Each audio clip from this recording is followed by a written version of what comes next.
Hello everyone! Welcome back into another episode of Last Protagonist Plays Crosscode. I hope everyone is doing well as always.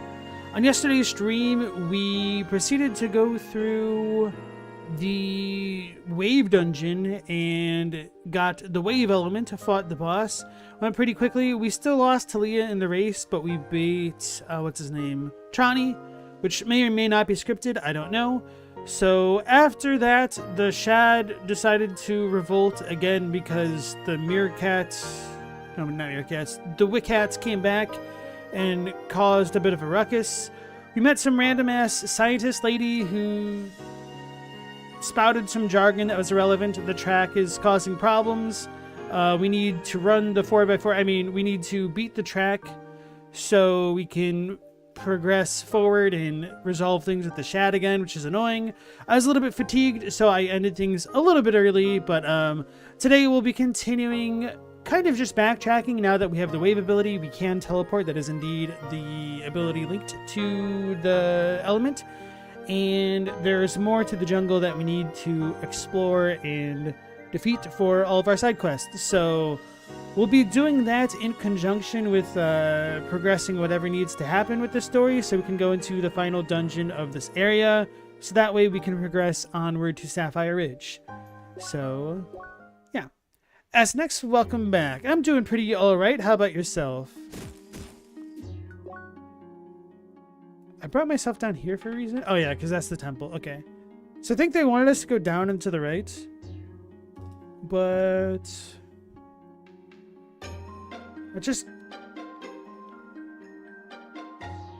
yeah, screw it. We'll just go down to the left and proceed.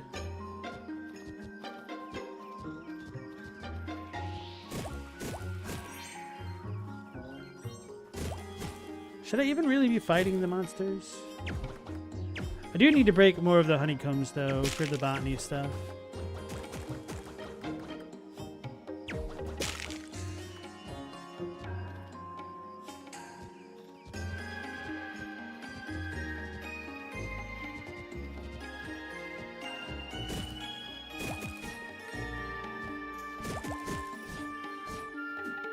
So these only weak to ice, and shock.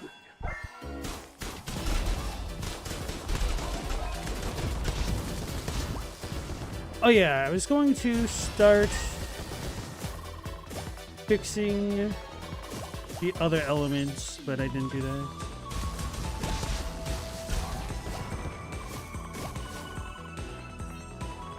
Trani has no scientific facts about blobs. He calls himself a nerd.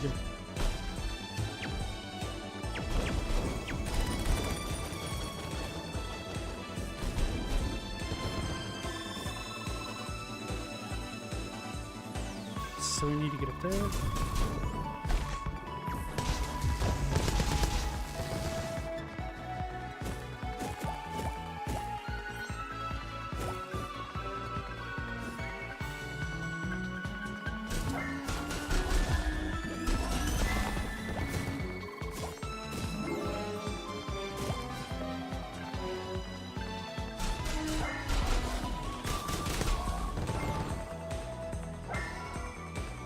Wouldn't need to come back from the top, would I?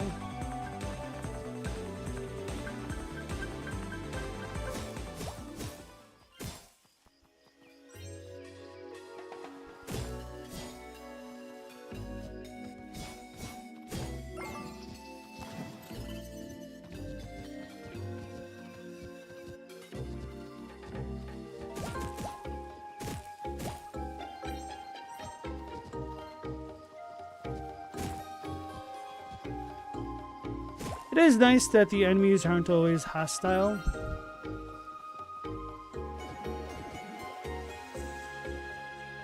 Seems like a small consolation, though. So I got to the top before.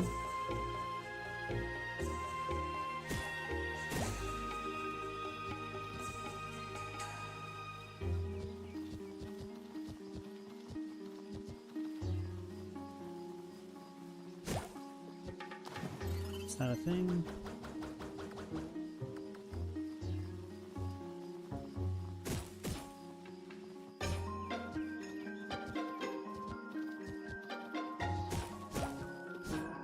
So did I come in from another screen then?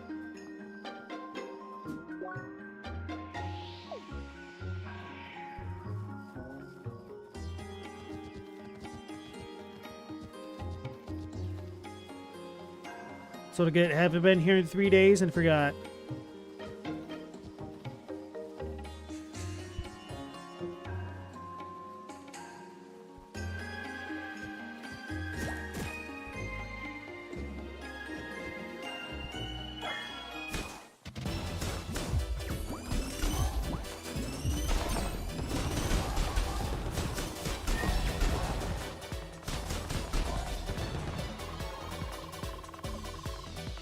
Some people argue that algae is the slime of real life, but it's still a stretch. They certainly lack the bounciness of blobs. We please no science facts about algae, merci.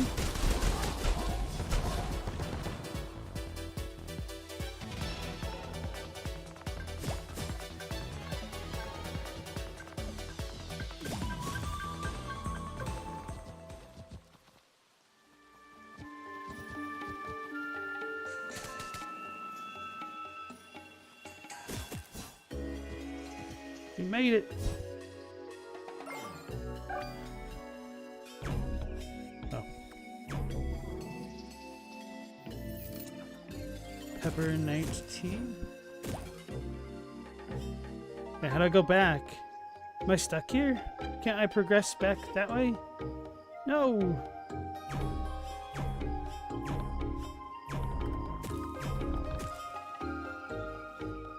Can I only hop down? Why?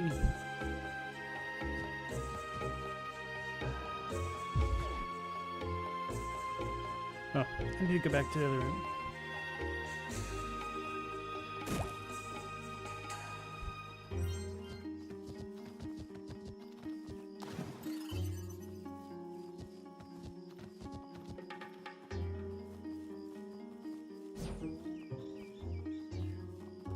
So...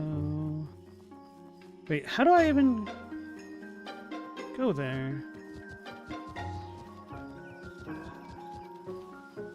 Well, I guess I just hop that way instead.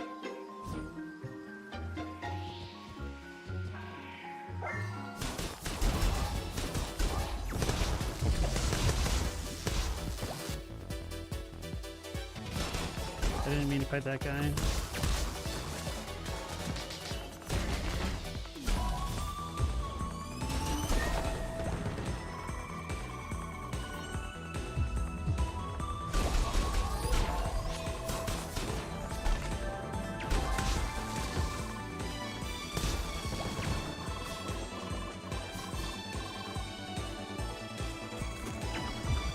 Tronny's a seahorse hater.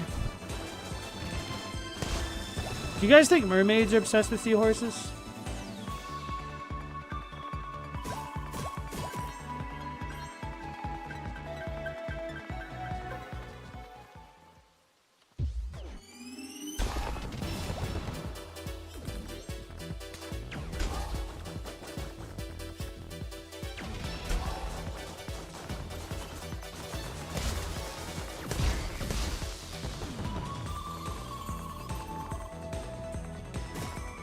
My mates are probably too big.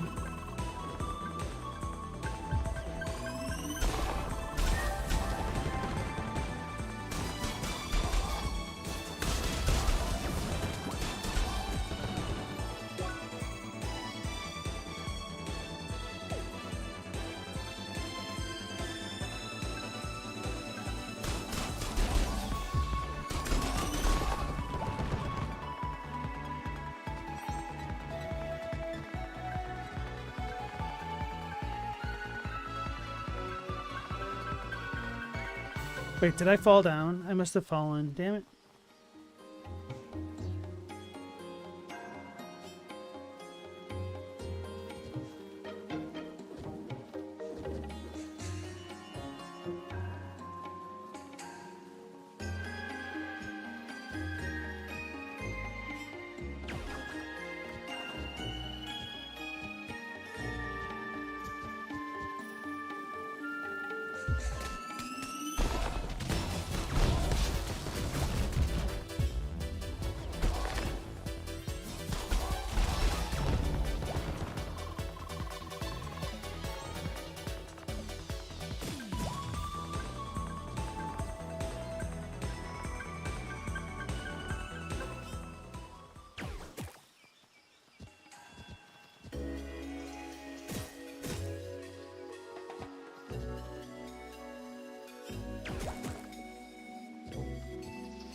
do I get into position?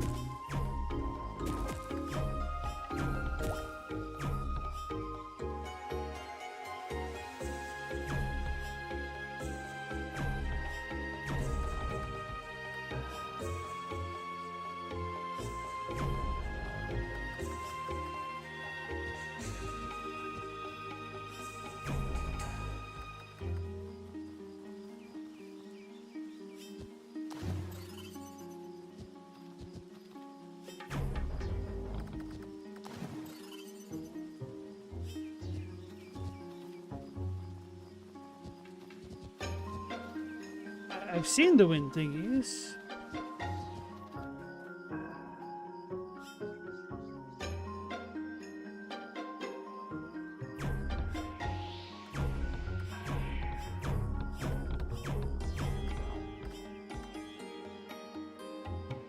Couldn't reach it though. Maybe I have to hit it from over there.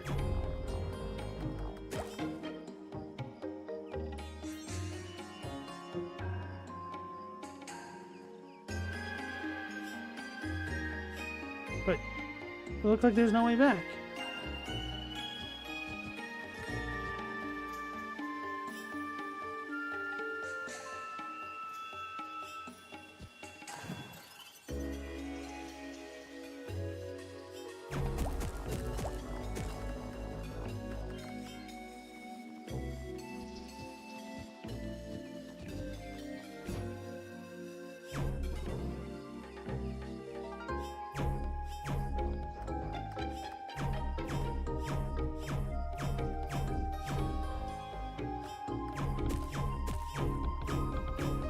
What am I missing? How do I make it over there? Hey, Global, how's it going?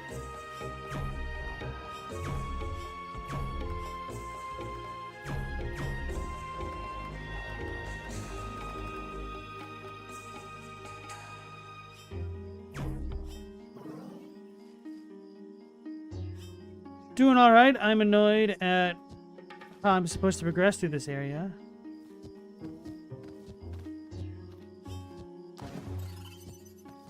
What if there's a spot over here? No.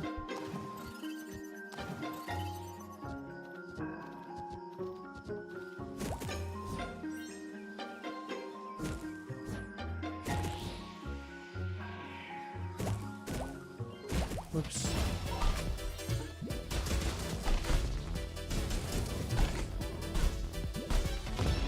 Stop nothing personnel and kidding me.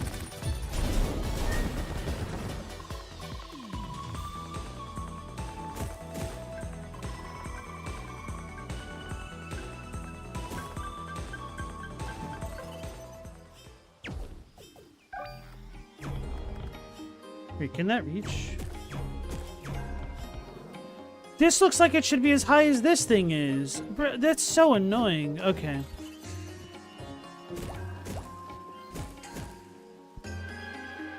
Like, there's no visual distinction. At least we figured it out now, but I could have saved a lot of time. And can we have it up there?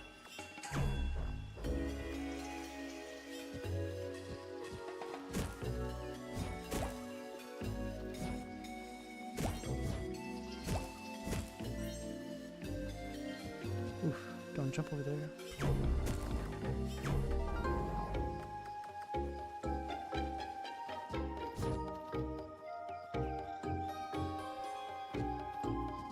So now that I'm here, now what?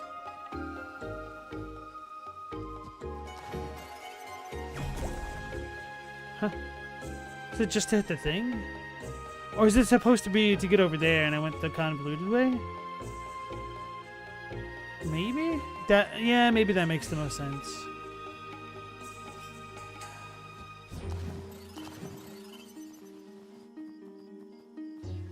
You know, some say time is convoluted.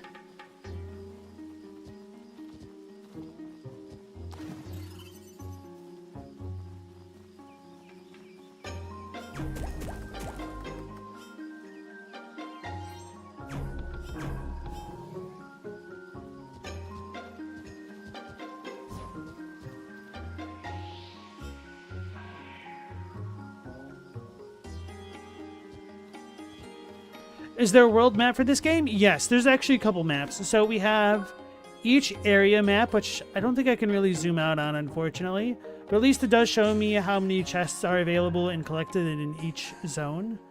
Then we have the full-on world map, which is not truly the world, but it's the playground. And then the playground's on some moon. So right now we are in Gaia's Garden. Yeah, but this is also as detailed as each little zone gets. I can place stamps for myself. But, looks like a lot to go. We're probably at about 80% completion, I would guess, based off of the botany stuff and whatnot. We did get all 4 elements finally. Yeah, this game has been a little lengthier than I was expecting.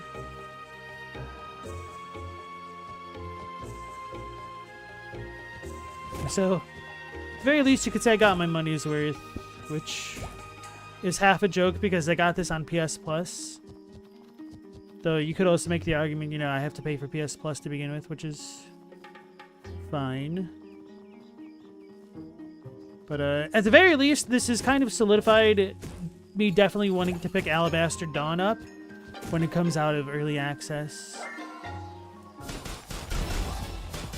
Because while I was interested in this game to begin with, it wasn't really enough to make me go out of my way, you know? There's a lot of games like that, and sometimes I come back to games a decade or two late, as in the case with Shadow of the Colossus. It's all good. Yeah, we're becoming the Avatar now. Global, it'll be worth it for you who bought it on Steam literally the week before it came out on PS Plus.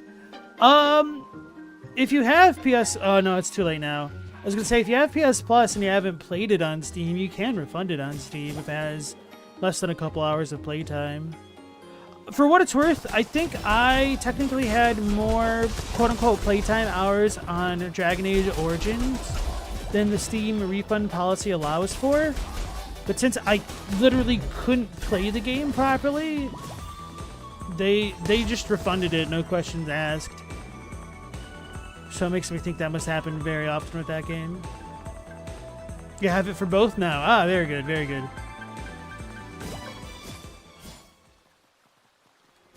But yeah, I'm pretty sure this is just like a standard $20 title. Oh, I never went this way to unlock this. Which makes it, honestly, a pretty good... What the hell is this? Lost Shrine Entrance. Makes it a pretty good...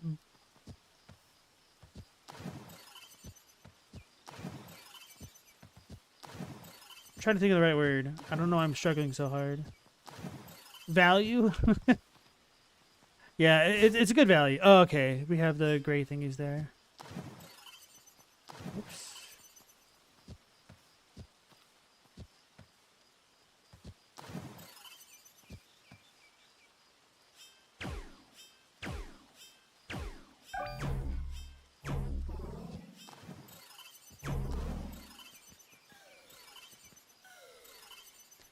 Strange markings are at the side of the tablet. In the middle are multiple buttons that resemble arrows and letters. Do you want to press some of them? Up, down, left, right. A, B. Cancel?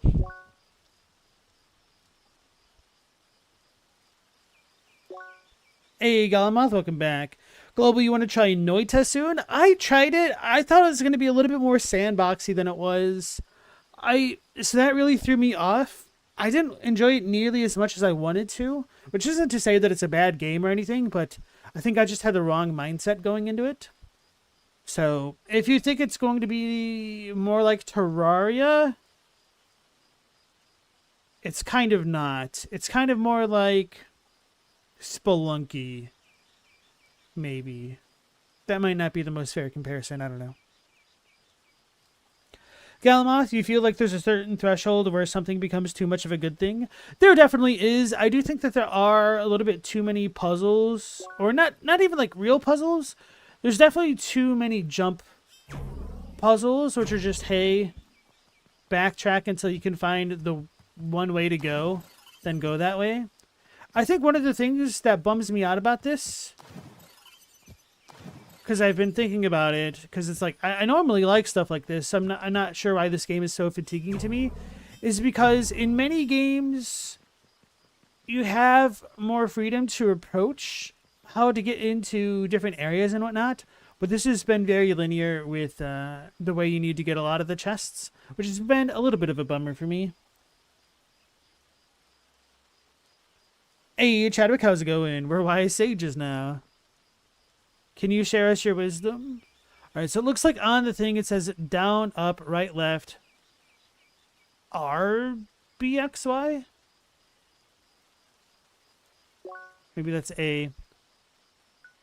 Down, up, right, left, A, B, X, Y. Okay, so maybe they weren't in an order after all.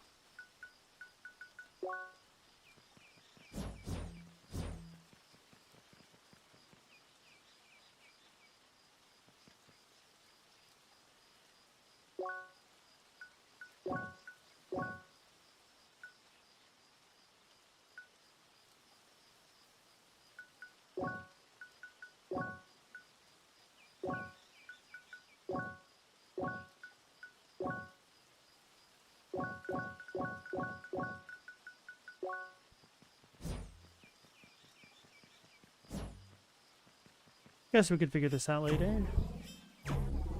Either that, or maybe we have some lore to go with this.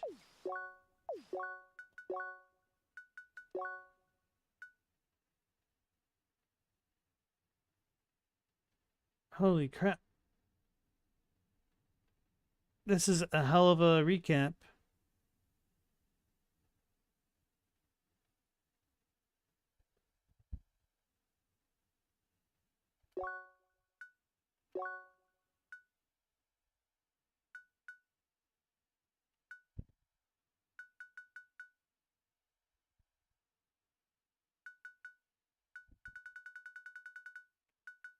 Maybe I need area info.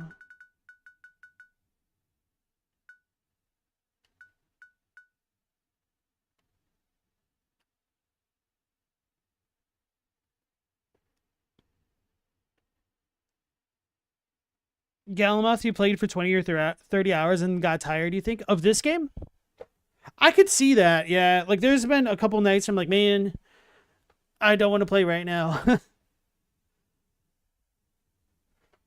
Which is kind of uncommon, I think, for me in a lot of JRPGs. I wonder if it's partly because of the action combat or something else.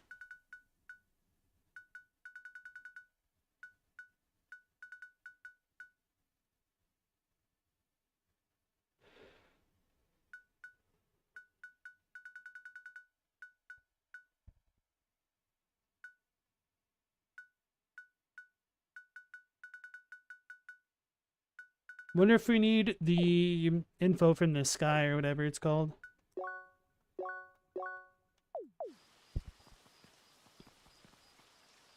A little part of me is worried that Alabaster Dawn might have some of the same issues.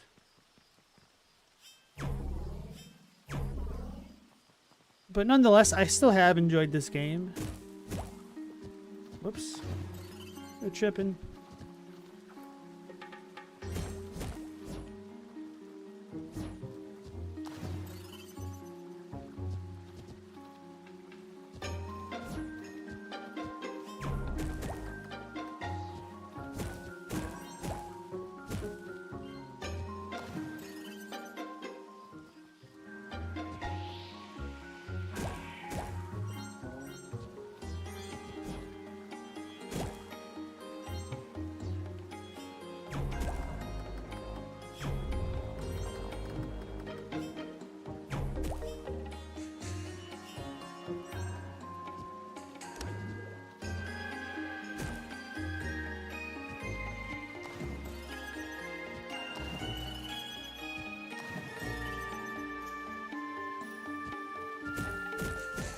It's got good atmosphere. It really does, yeah.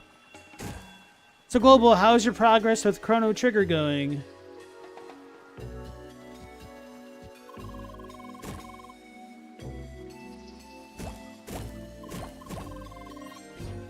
Do appreciate that at least we have a little bit of chatter and banter from the party members. Even if I don't feel like reading it out loud right now. Oh, I remember this spot now. Yeah.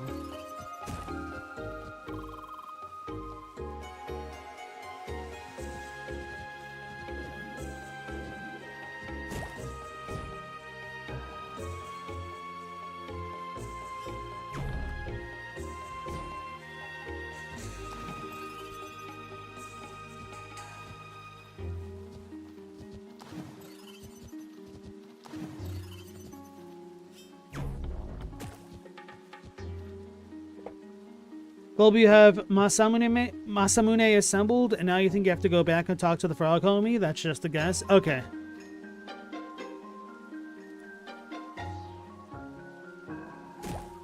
Galamoth, you like that rainy city area? We should see more of it later today. Unless I just totally get lost in the perhaps literal and metaphorical weeds here.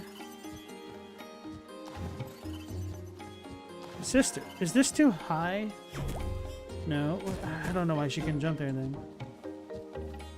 That's too far. That's too tall. Wait, that's too tall? How the heck do I get there? So I have to come up from here.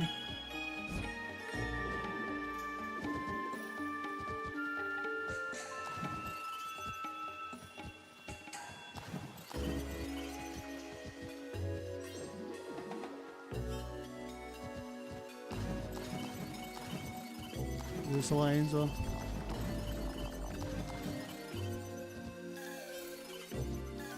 They're joining themselves.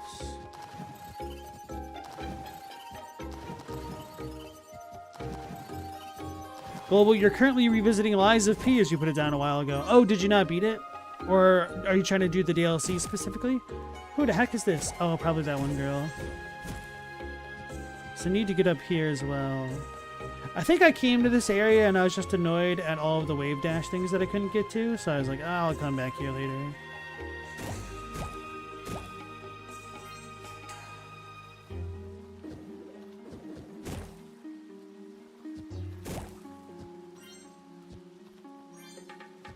Which was probably the right choice for real.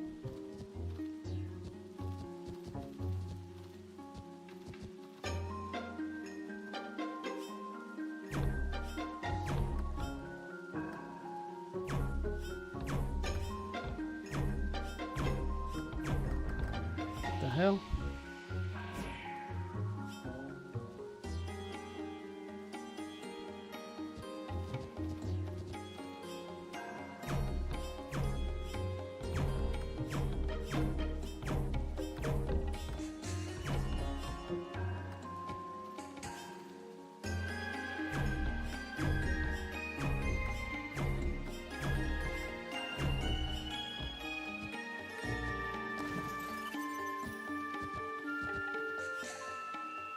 How do I get over there? Do I have to shoot from up here? No, we can't reach.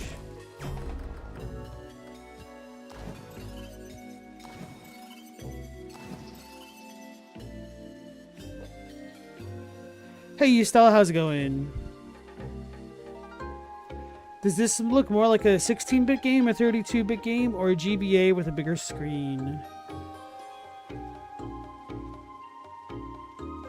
I'd say 32. This looks more like the PS1 era. There's a lot more colors. And I don't know about GBA. I mean, it does look pretty similar to many GBA games. The sprites kind of remind me of Tactics Ogre Knight of Lotus. Good game, by the way.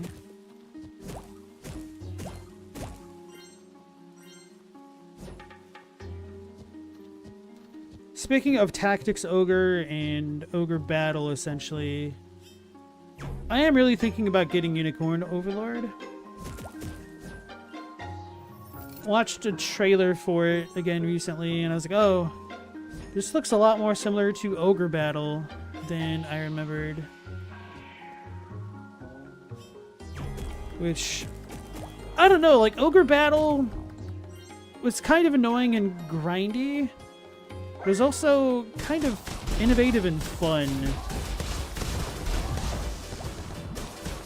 And so I have fond memories of it, but it's kind of like that meme of the little girl that's like thinking about X and she's like looking up and smiling, and then doing X, she's just like bawling her eyes out in frustration. It's not really that bad until you get later on into the game, and then it is that bad.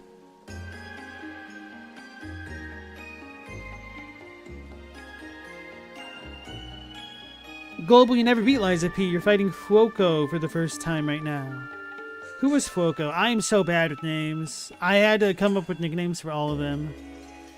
And dyslexia for some, like Romco. Global, this looks like Chrono Trigger on your little handheld screen. Yeah, it does look a lot like Chrono Trigger, but you can tell that this has a lot more detail than Chrono Trigger as well. Hi. Hello. Are you the secret that was sent to help me? Oh, I'm so excited. Your secrets are so cool, and I have never worked with one. Leah. I'm sorry. I should concentrate on the work. Important work with the help of a cool seeker. Yes, yes. I will use my tools here to examine the water at different spots in this area. Gonna check for pollution and radiation and take those samples we need. Meanwhile, you will have to protect me from angry denizens of the track that might appear. Oh, right. Okay, so that's like the second area of the game, isn't it, Global?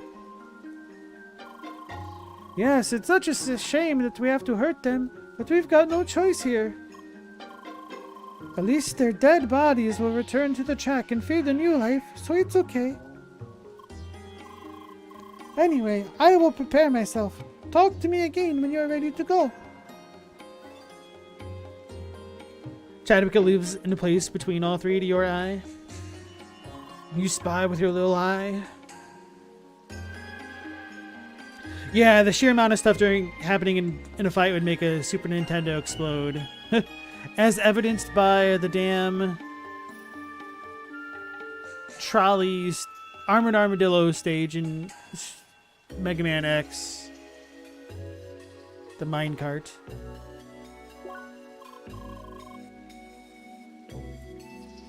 Galamoth, you wish you could play Chrono Trigger for the first time again? I think that's a game that really does stand up well. That's aged well, essentially. Ironically enough, earlier today I was watching a video about a girl saying like Gen Z plays the PlayStation Final Fantasies for the first time. Because part of me was curious like how that segment of the audience would feel about the original games. And she said that she played the Final Fantasy VII remake or rebirth, whichever first, and fell in love with the characters and the story. I'm like, man, how? Just because I feel so disappointed in many ways by them. Just because they don't really get to the fun parts, and some of the parts I feel don't live up to the original. So anyway, if you guys were curious about her take, she said she didn't really have any complaints about Final Fantasy VII when she kind of reconciled the fact that it was the pretty much first 3D RPG that Square had ever made and stuff. Final Fantasy VIII, she could definitely see why it was many people's least favorites, but she came to appreciate it more after she was done playing, which I think is pretty fair, to be honest. Like, 8 has a lot of clunk, but if you have your expectations managed going into it, it helps a lot. And then 9, she said she was actually a little disappointed in it because she felt like they played it a little bit too safe. And I actually agree with her. That is kind of one of the things that I disliked about 9. It felt like fan service, final fan service the game. But not that kind of fan service.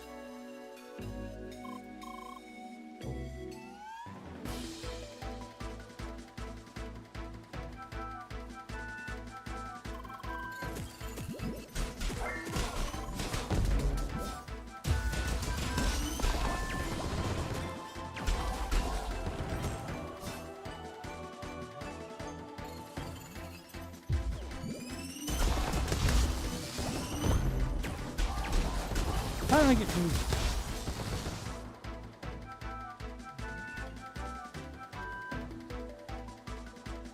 Early 3D was the ugliest the game's ever looked. I mean, a lot of it really does help if you have a CRT. I will say that 7 is definitely really rough in a lot of spots. But I also think that there's a certain amount of charm to the pre-rendered backgrounds.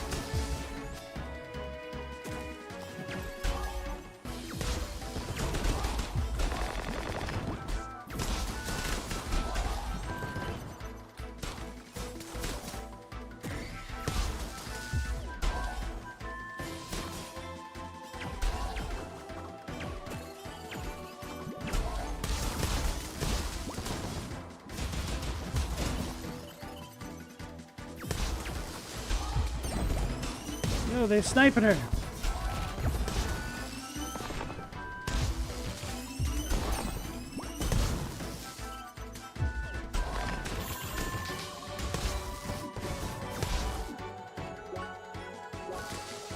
Didn't realize I'm taking that much health.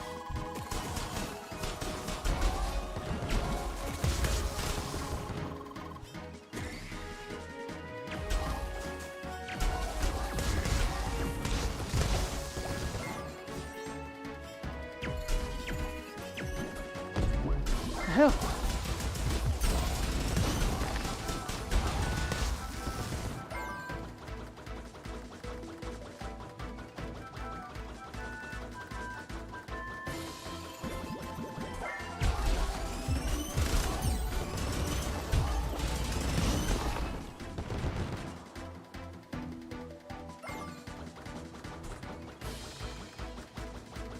Hey, Email Laser, welcome back. How goes it? Find any more snakes recently?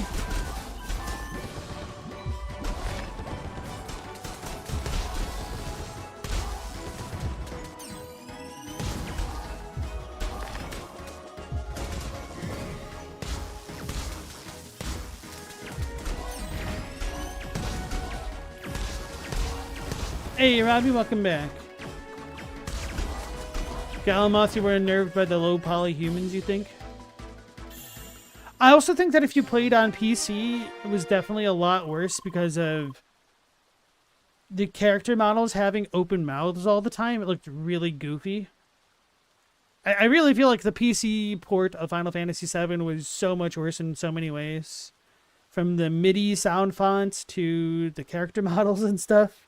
It was real rough until people actually started modding it properly. Also, welcome back Without Horns. I don't remember if I just said that, but welcome back regardless.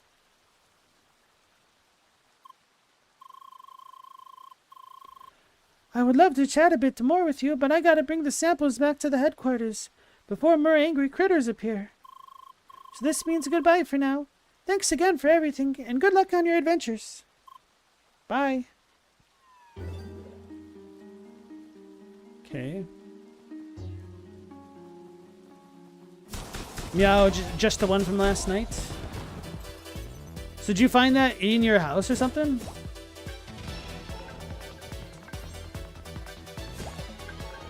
Is that the first time that's happened?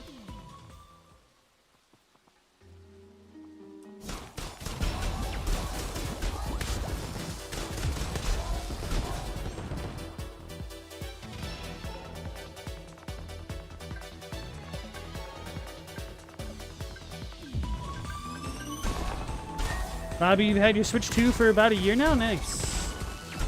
Have you liked the Switch 2 more than the Switch 1?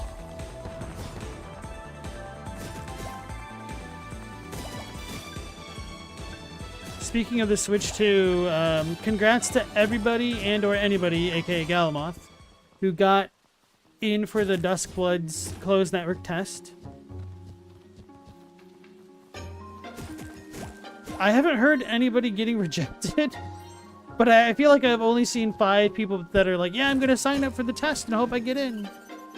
But to be fair, I guess I don't really know a lot of people with Switch 2s.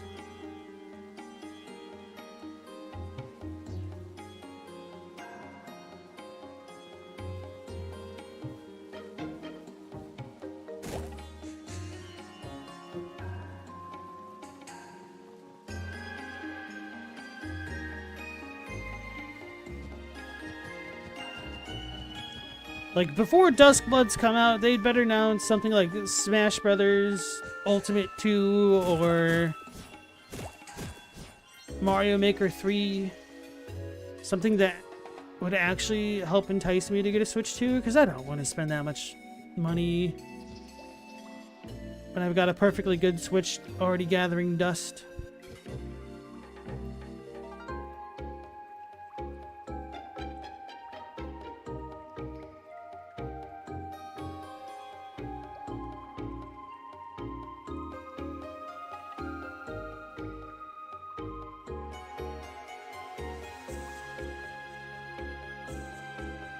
A lot of people that don't even have a Switch 2 or a Nintendo Switch Online account got in.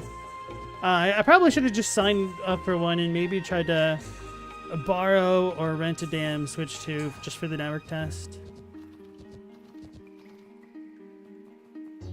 But From had better be making that Nintendo money.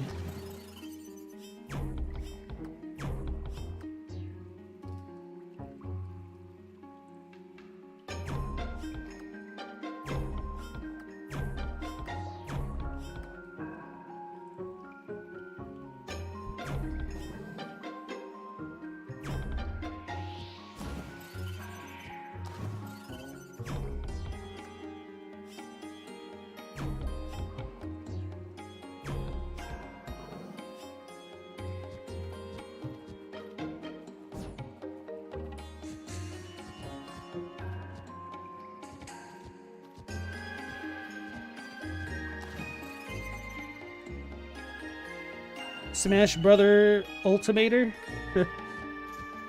Call it Smash Brothers Ultimatum. You get the Switch 2 or you die. Galaxy Berry. Sounds like a knockoff smartphone.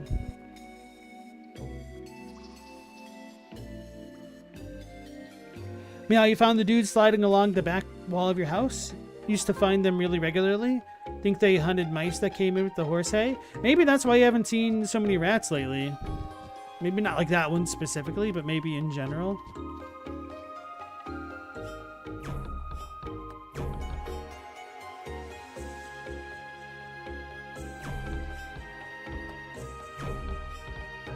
Is this up too high? What? Where am I supposed to go?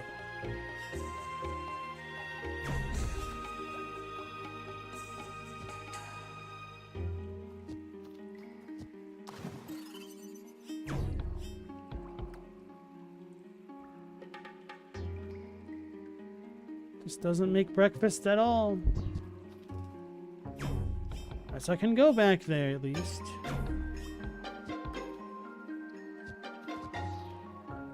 I'm supposed to just come here.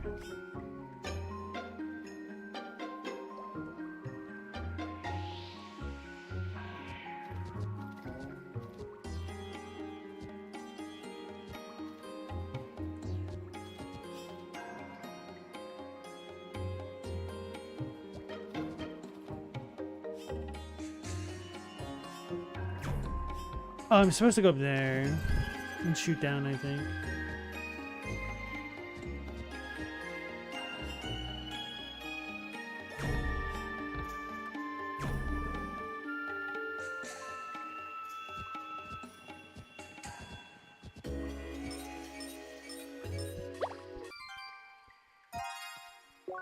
Yeah, but you said you haven't seen more, and you were seemingly baffled why.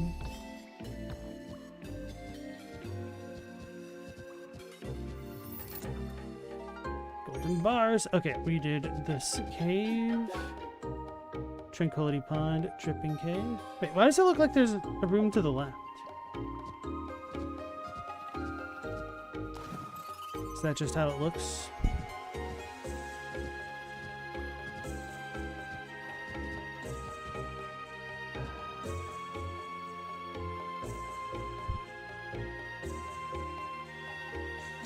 Galamoth, you like how we still don't know anything about the game they want people to buy a $500 system for? I know, right? It's like, hey, you should sign up for a network test. What are we testing? The network.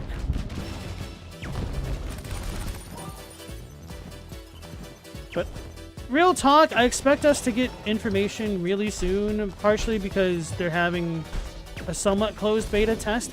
Oh yeah, speaking of which, apparently there's supposed to be an embargo about all that. Although if you signed up for the test, maybe you read it, probably you didn't, because who reads a EULA nowadays? But, Gamescom is coming really soon, so there's a good chance that we'll see Duskblood's info start to crop up there. Could be a guess of mine.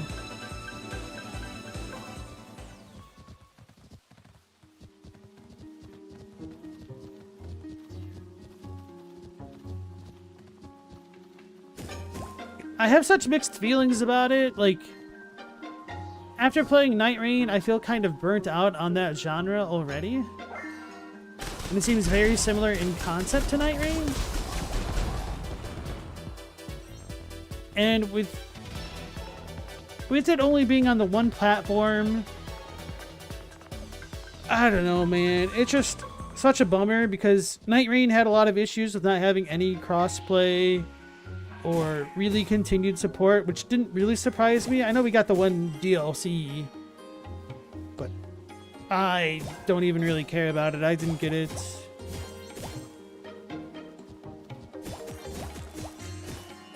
I guess there's like the second update that gave the depths and stuff. I don't know. Like, it just felt like too much of reused asset to game, even by From Software standards for me. I feel like if I had any modding skills and if I was a director, even with a small team, I feel like that game could have been made so much better. Because sure, while the Bloodborne trick weapons are all technically part of Sony's IP, I mean, certainly the concept of trick weapons aren't entirely owned by Sony, right? Who knows, maybe I'm wrong.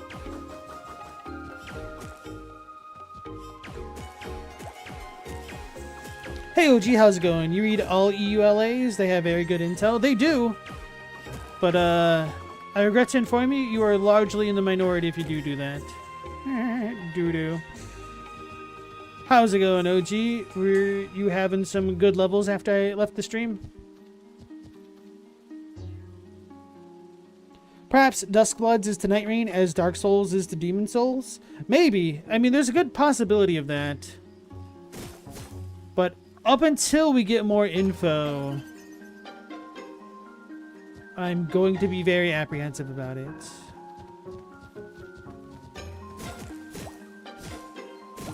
Because who knows, maybe they have more than one map, and maybe that's all you need to not have Night Rain be so damn stale.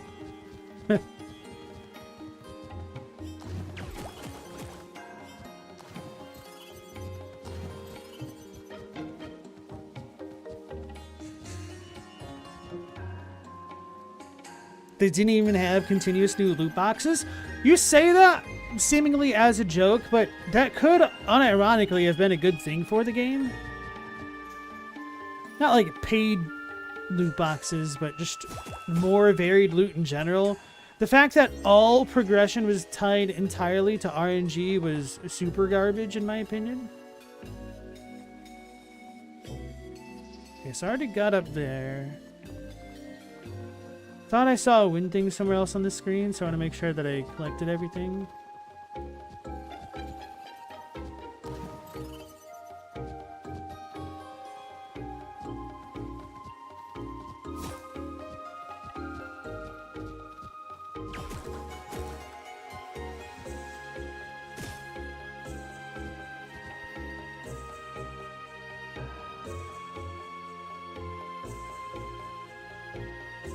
Are you playing Invernax again, Robbie?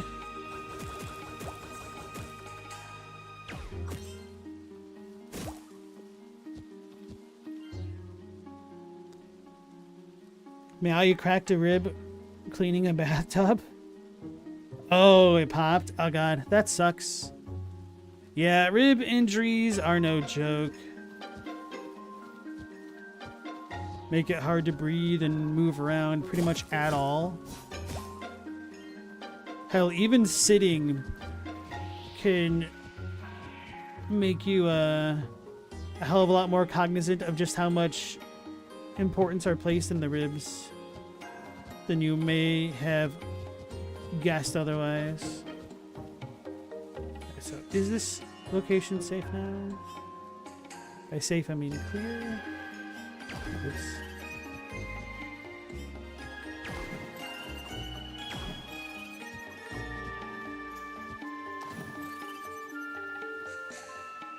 OG, you read them because nobody else will? There was some company that had a clause in one of their EULAs that if you read it and like called them out on something that they put in it, you won like $1,000 or something like that.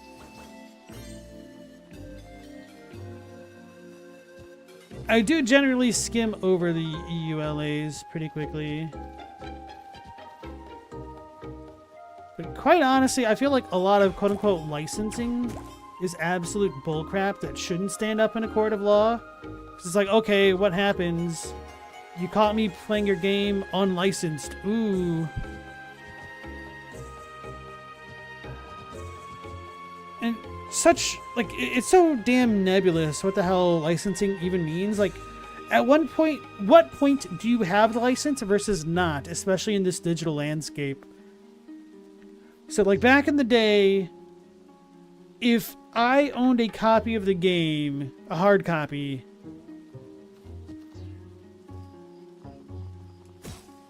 I'd be able to play the game whenever I wanted by virtue of putting it in the console.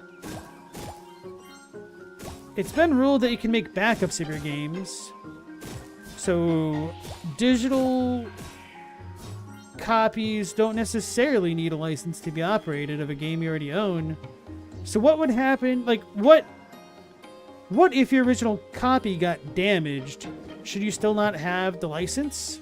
What if your original physical copy of a game got lost? Like, I've lost a number of PS1 and PS2 games that I technically own the license for.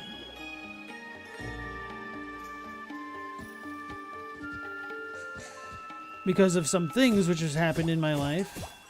So does that mean I technically don't own those licenses anymore? Can I not play digital versions of those games which I technically owned? And nowadays, if companies are able to revoke licenses willy-nilly, does that mean you never owned the game to begin with? So if you never owned it, how can you possibly steal something from somebody if it can't be owned?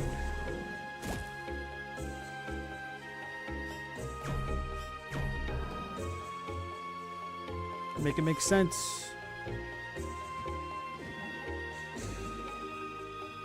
So it came in from that way, so I'm going to jump this way.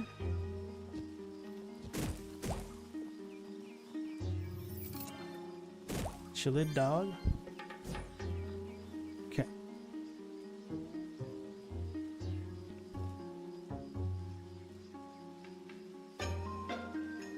Yeah, Shadow said if it's a rib, there's pretty much nothing you can do about it. Pop it out and grill it up. Where's Astynex when you need him? Oh, gee, there's a part of it that isn't legally enforceable. It's like the signs at parking lots that say park at your own risk. They won't prevent them from suing them and holding them liable from any damage your car gets. Just meant to try and scare people away from a lawsuit.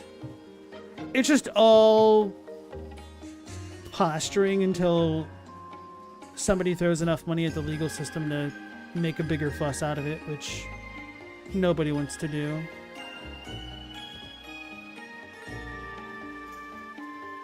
Which is partly why I'm such a big copyright hater. And I say this as somebody with, you know, a fairly public content creation profile. But I tend to be pretty laissez-faire with it, that if I put something out on the internet, I don't really expect privacy.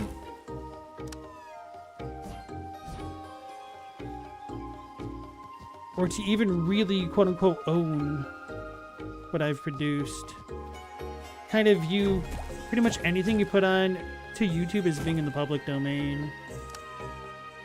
Which is certainly not how it works legally. Don't believe those words to be the end all be all there, chat.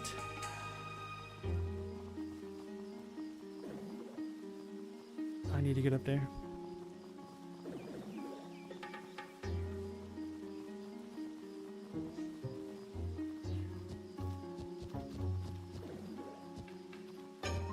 But when I do make long form content, it tends to be a little bit more, I would argue, educational in nature. So if people steal that information, I don't really consider it as stealing as much as me facilitating the spread of information, which might be a little bit different.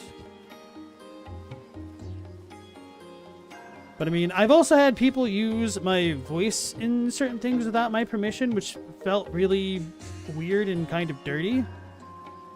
But I'm not going to make a fuss about it, because I do think that if you put something out on the internet, that kind of belongs to the internet.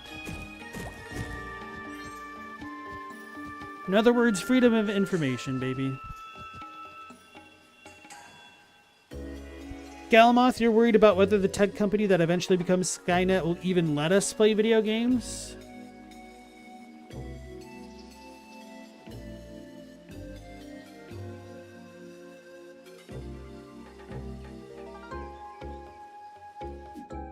Let's save it. Alright, where are we in the map? So we've cleared out these, I think. Well, not this, but I'll need to check out River's bed. Actually, yeah, I'll go up there first and then come back down. In what way? Clips from my videos? So, Jack the Mimic, whom I really dislike, used my voice from the intro of my Mikola the Worst Empyrean video to like remix it into a bit of a song for one of his streams.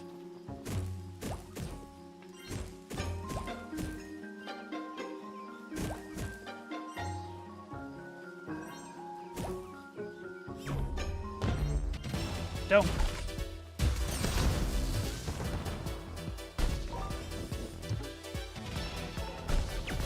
But it was really only like maybe 5 seconds of my voice and whatnot.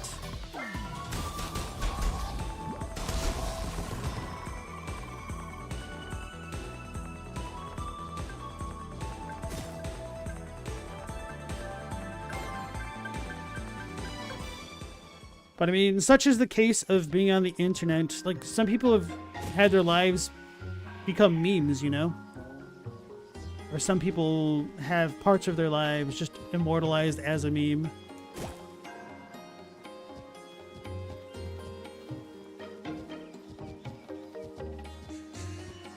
MCLP the rapper. But, I mean, to be fair, even when I was doing that Mikola thing, I was quote-unquote plagiarizing the Twilight Zone. So, it's if I was really upset about that, it would definitely be a case of throwing stones while living in a glass house, or the pot calling the kettle black there. But to be fair, I was also making a reference and being very clear about that.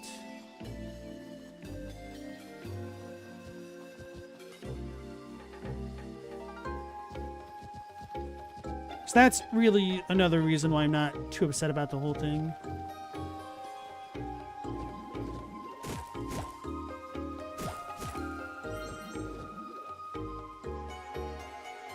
At least you didn't copy it into an AI or whatever. Hell, man. Not gonna lie, I'm almost tempted to copy my voice into AI so I don't have to do any more voice recording. Did I see a box, or did I just get distracted by the wind thing? Because I thought I cleared out this area, and then I thought I saw something that I needed to go back for. Was it at the top? So to get for ranting a little bit too much.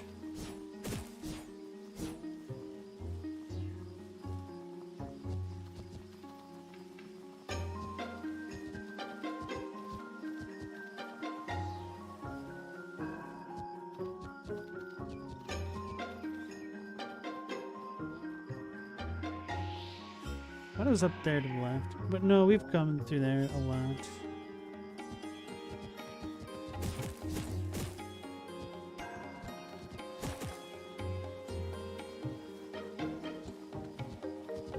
No, I feel like I must have been everywhere in this place multiple times, because that's where we came in from to come back down. Okay.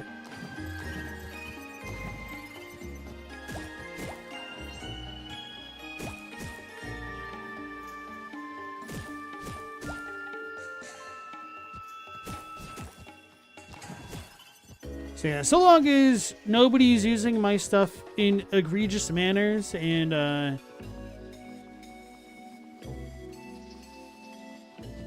doesn't misrepresent me or my beliefs, or, you know, harms my reputation, I really don't care too much, because I would prefer that information be free and readily accessible to as many people as possible.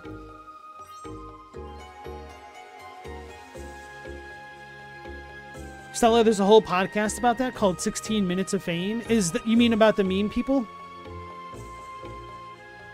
That's what Tosh did on a show with Web Redemption or whatever it was called.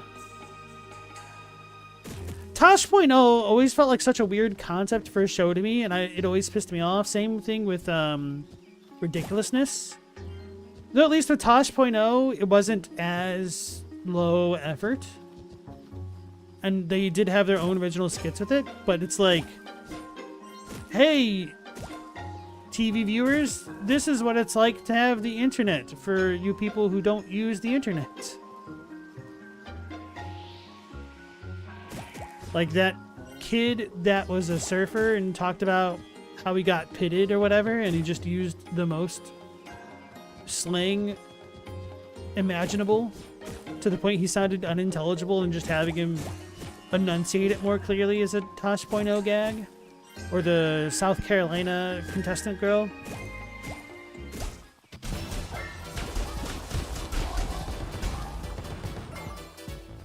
It's kind of surprised that show went on for as long as it did. Stella, she does interviews with them sometimes. Nice. Are there any that stand out to you? Also, Robbie, you have a good night. Thanks for joining us as always, and take care. Without horns, that's what Tosh.0 is about? Kind of, yeah. I mean, they just take internet videos, laugh at them, and then Tosh would either do some stand-up live and they'd have like a skit or two. It's like, what if Chappelle's Show had 70% of its writers be internet videos?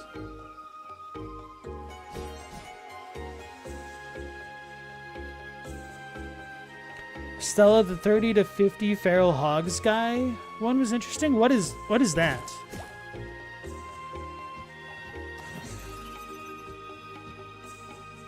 Did we get all of the things in here? I probably... Well, nah. I think I called myself out on this, but I am once again complaining about me not using enough stamps to represent where I had treasures that I didn't pick up. Because it's like, I'm going to call myself out on this. I'm going to see all these things and complain that I didn't get them on my map. But there's too many portals to mark. It's all annoying.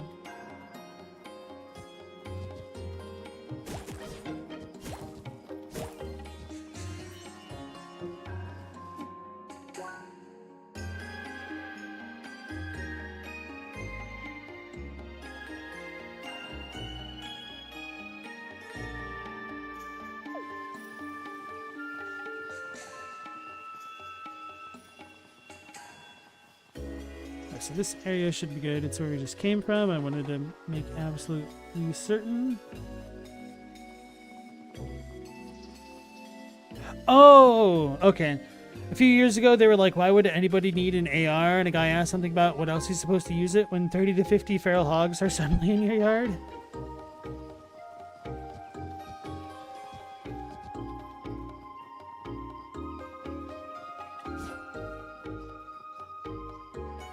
You know, there is a euphemism for a hog. Some people might call them pigs. And if 30 to 50 are swarming in your yard, I could see why somebody might want an AR. Might not be the smartest thing, but I could see it.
No.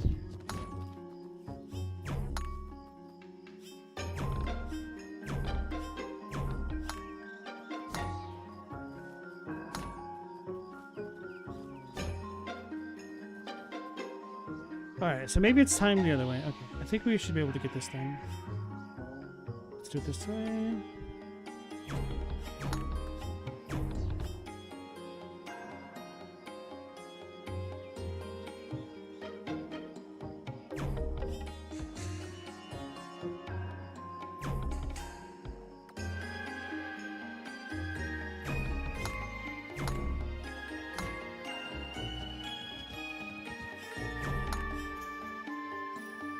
Oh, does that not count? Is there more? There is.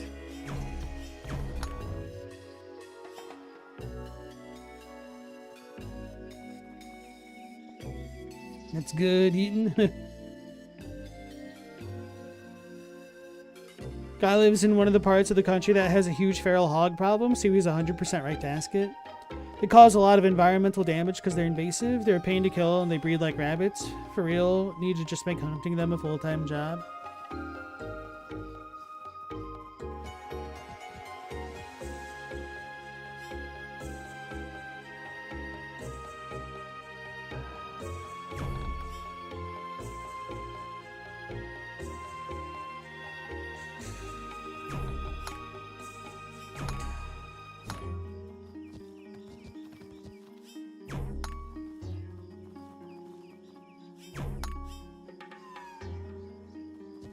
We did it, whatever it is.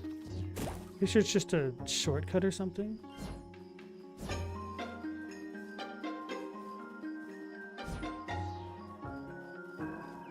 Think of all the wild bacon people are missing out on.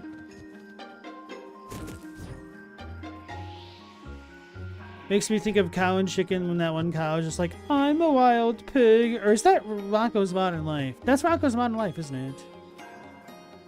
Is it not?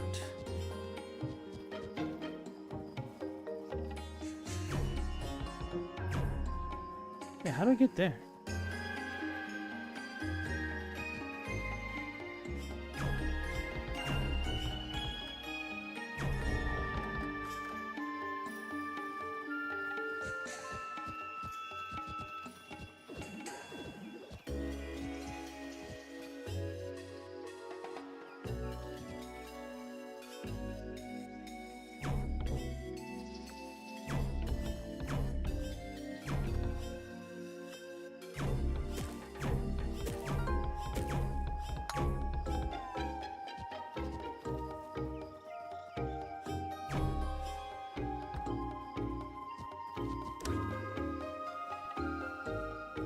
So now we can finally make it up here.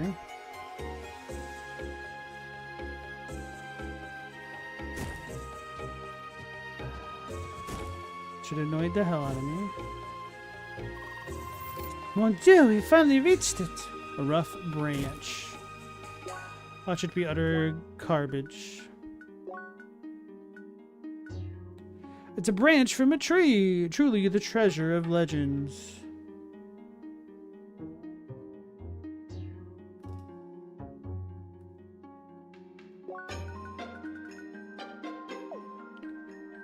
That is some hot garbage. That's more than disappointing. Maybe we could trade this to somebody else. I don't know.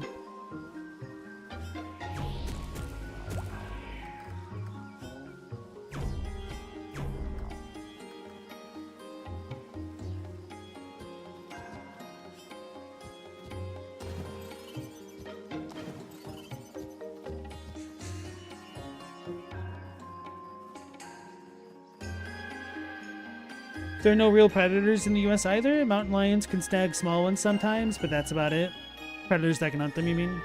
Jaguars, on the rare occasion, they actually go far enough north to get into the southwest. Yeah, I was going to say, we just need to introduce our feral jaguar population to hunt the feral hogs.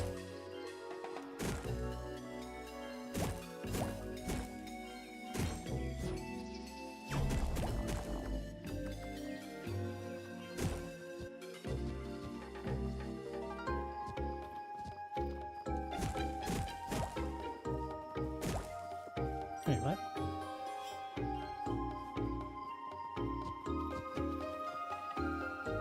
At least we have this shortcut, hopefully.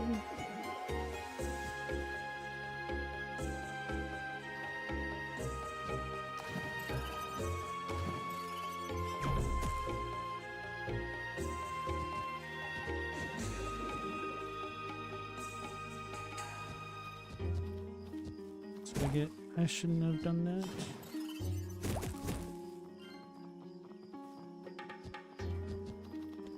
Not bears. No, a bear wouldn't typically expend that much energy chasing after a hog, unless it was super opportunistic.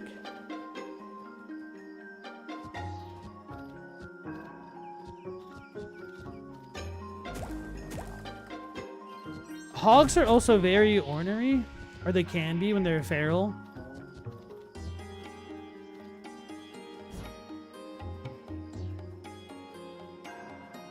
And unless it's like a grizzly, most bears tend to avoid conflict like that.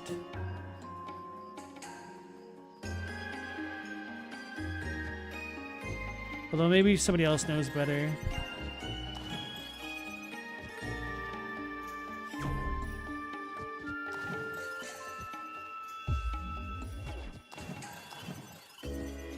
A polar bear would? Well, okay, all the polar bears in the American Southwest. You totally got me there.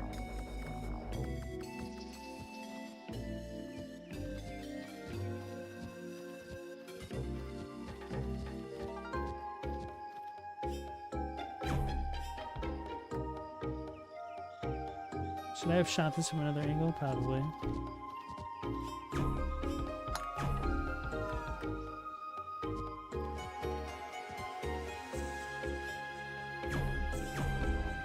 How do I get there?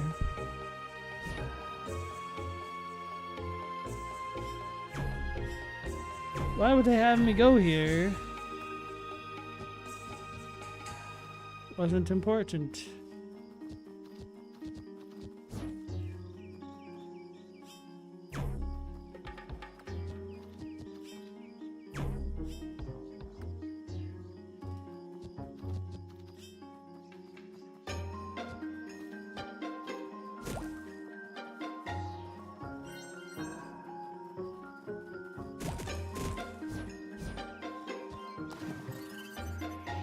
Dang it. Okay. You just meant in theory?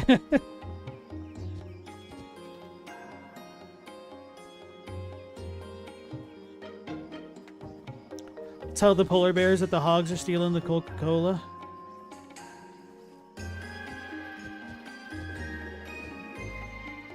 You know the crazy thing really is how old the damn Coca-Cola bear ads are now. I need to come in from another way. But just how rent-free it lives in people's consciousness.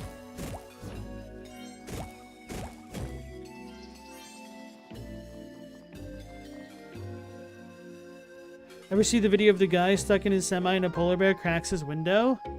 I think so. I mean, I've seen a couple polar bear videos, so I might be confusing it with another one.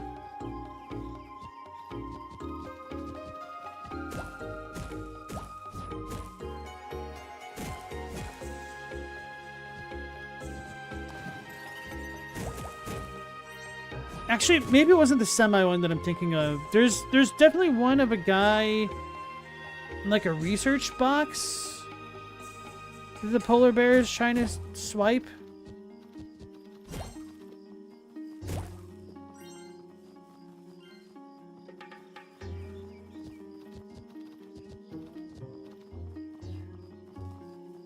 There's definitely something objectively horrifying about polar bears like that, because it's so obvious that they just see you as a potential source of food. Whereas when you're looking at something else, a lot of it is a little bit more clear that it's either threatening posturing or territorial type stuff.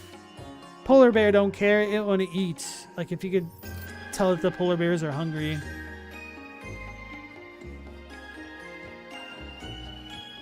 Just absolutely looking at a human as prey. Not a very common experience.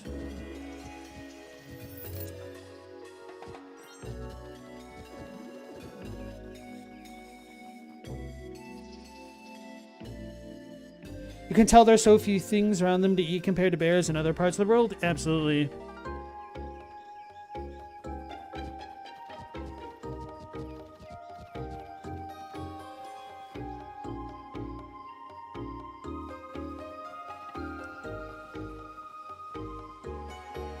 Like, just seeing how much the bears will hyperfixate on what's in front of them versus something like a cat. Kind of slowly realizing that something is encased in something that they can't break through and slowly backing off and not really caring as much. Polar bear doesn't have the luxury of multiple options. So there seems to be something more primal about it. Yeah, even other aggressive bears won't go out of the way to hunt people down normally. Honestly, I think one of the most metal stories about wild animals going after people is that Siberian tiger that stalked a dude who shot it when it had killed another animal. And the dude stole its kill from it. So it stalked the man for like a week or 10 days or something like that. Waited for him to come out of his house and then just mauled him to death.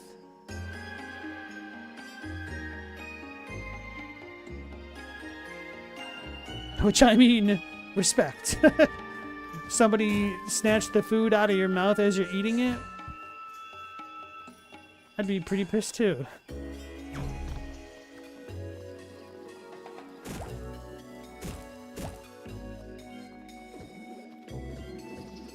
Bigfoot, yay or nay? Nay. Actually, there was a video on Reddit earlier this week that showed what it looks like of a bison walking straight towards a person in fog. And you could kind of see how it could resemble something which is traditionally described as being like Bigfoot. Because the hump on its back almost made it look like where a head of a Bigfoot type creature would normally be. And its shoulders kind of looked like people shoulders, and just like the way that it moved almost looked... humanoid isn't probably the right word for it, but can't think of a better word. It almost looked more humanoid with the way that it was approaching the cameraman for a second, as opposed to very obviously bison. You saw that one, Galamoth? Not only that, but you'd figure after the heyday of smartphones, you'd actually have a lot more valid sightings of Bigfoot than what we've gotten.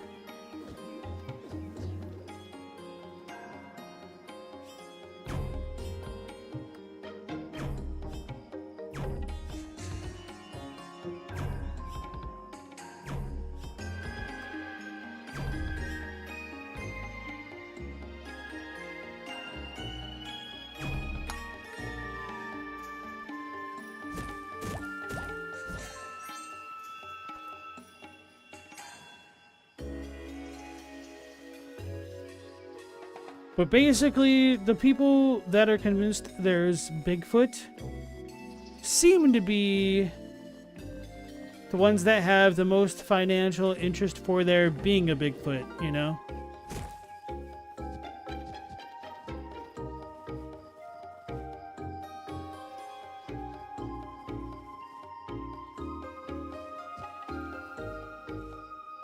Elephants have hunted people down? That's true. Yeah.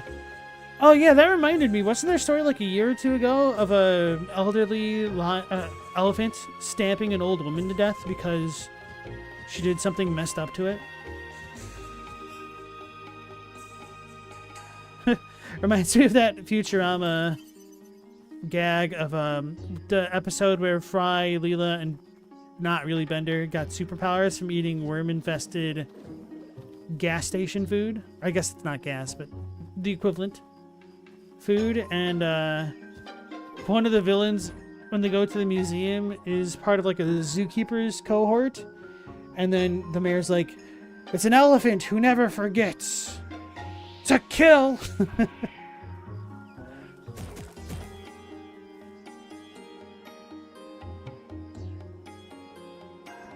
Global, the reason we haven't seen Bigfoot since cell phones is because he got one too and got addicted to doom scrolling, so he doesn't leave his cave. Oh. See, I always thought Mitch Hedberg might have been onto something, that maybe Bigfoot is blurry. I don't have any probes left, but I guess you know how they look. Wait, I already gave him. What? I checked the probe. What the hell?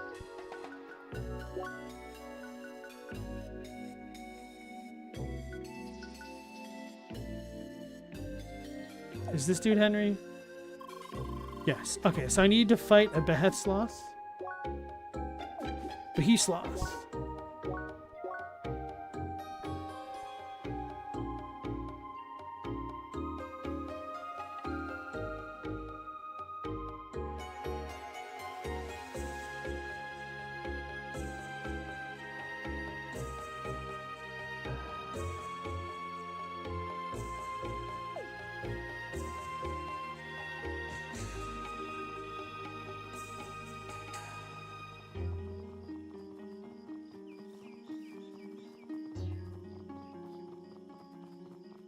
Okay, we may have gotten everything here.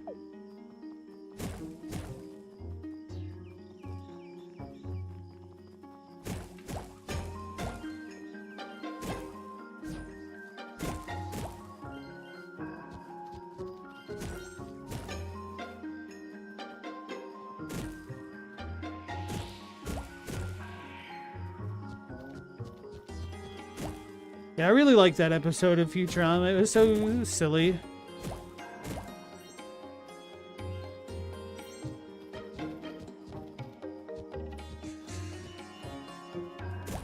The way Fry gets out of the mayor's office is classic. They'll come up with excuses why they suddenly need to leave, and Fry's just like, and I can't take it anymore, so he just hops out of the window.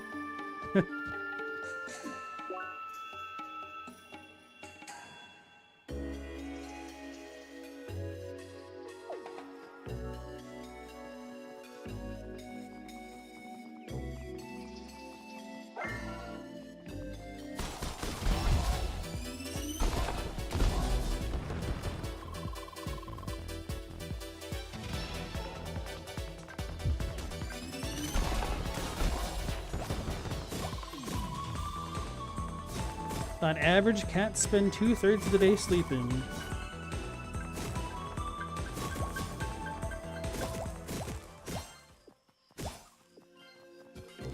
talked about this story before, but I remember reading a sociology textbook and them talking about how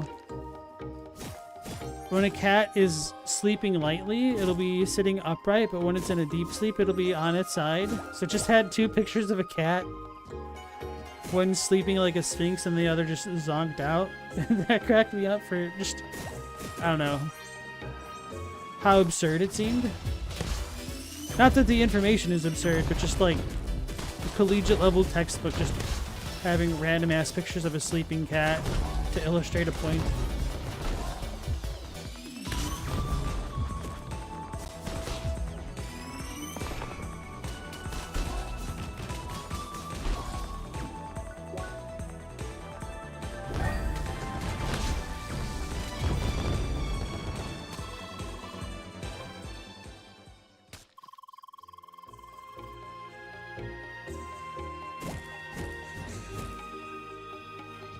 Ironically enough, one of the ways I know my dog is sleeping super hard is when he sleeps on his back.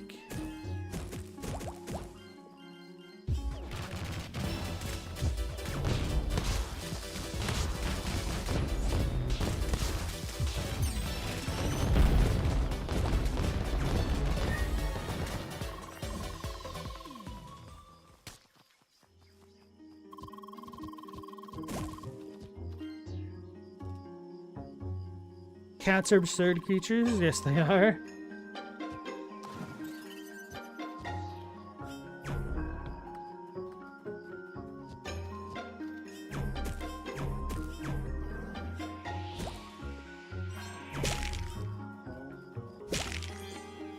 We got the beehives analyzed.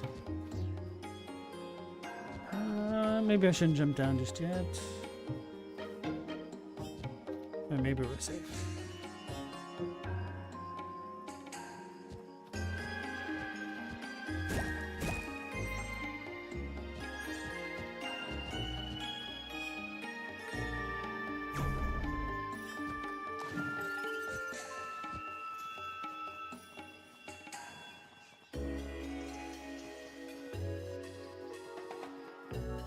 I think I'm gone up here. Doesn't look like I really need to go up there though. Ask next, your cat's gonna have his 17th birthday soon. He's been slowing down a bit. He's had a hard life. Gotta take him to the vets. Yeah, that's a pretty long life for a cat. I'm assuming it's an indoor cat as well then. Because outdoor ones tend to live a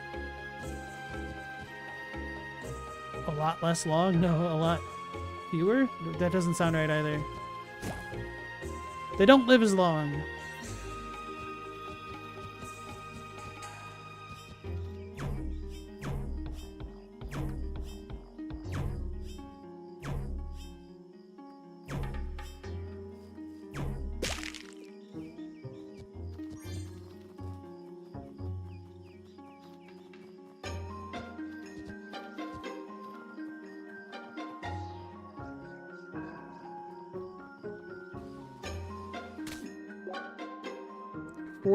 of 66.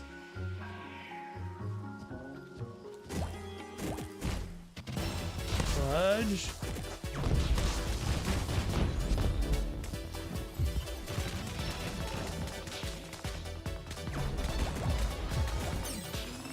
I might die.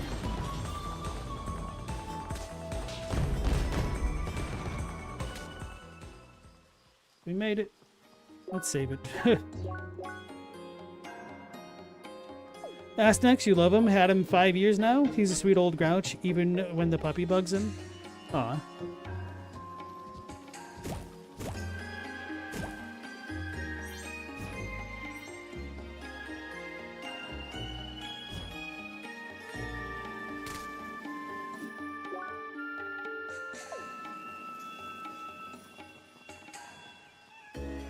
Oh wait, no, I think I had to go back down from this area.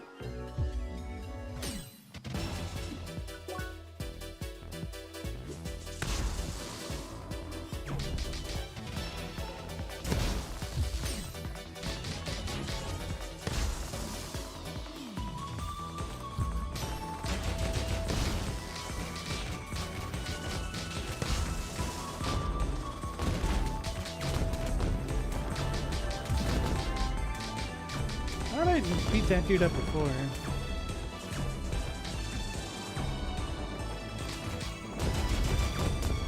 Oh, that's how.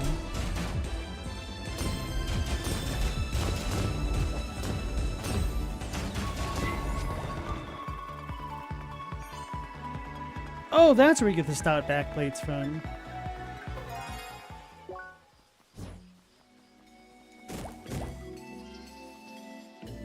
He ignores when the puppy jumps on him like I'm too old for this.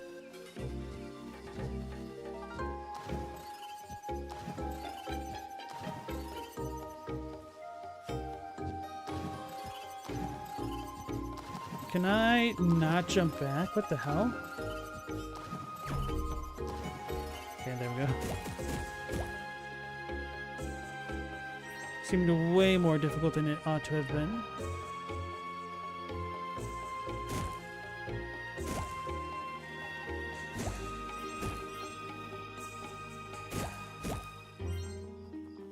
Okay, so there's a lot in this zone that I didn't get to do.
Defeat the EXA repair error ++ at the old timber.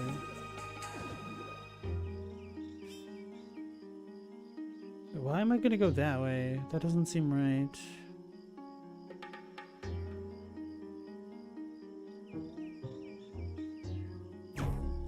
Can't go through. Should I jump there?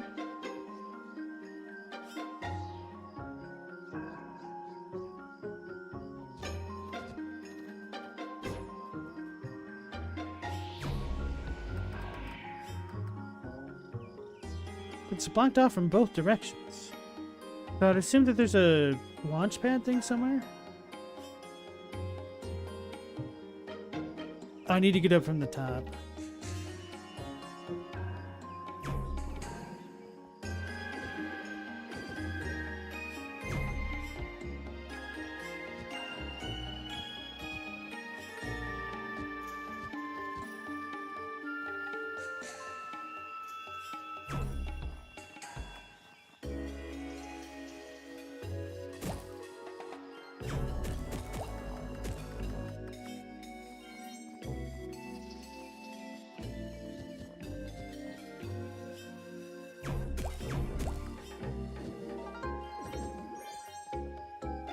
I don't think it's gonna work. No. Okay.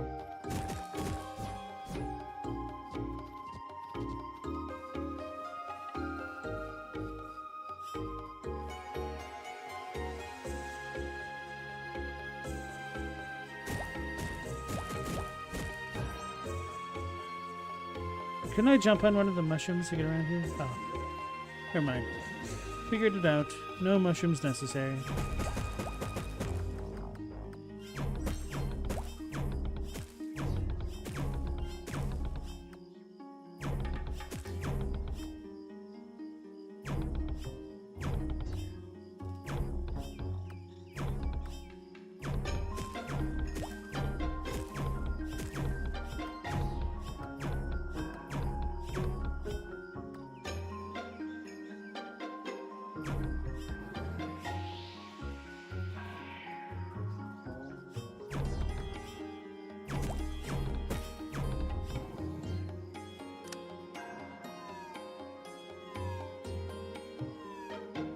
Ah, that's why that was like that now.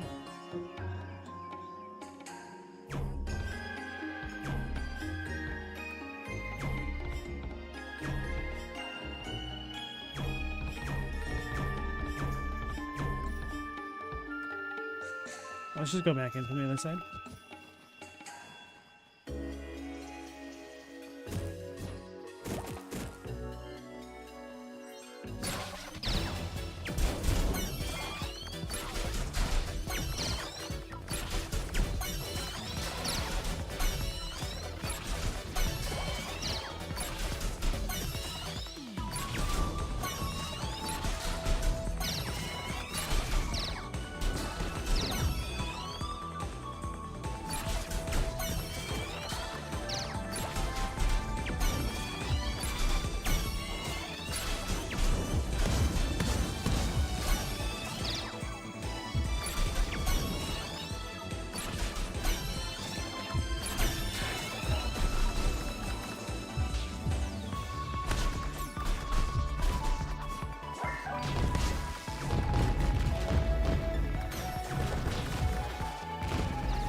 All right.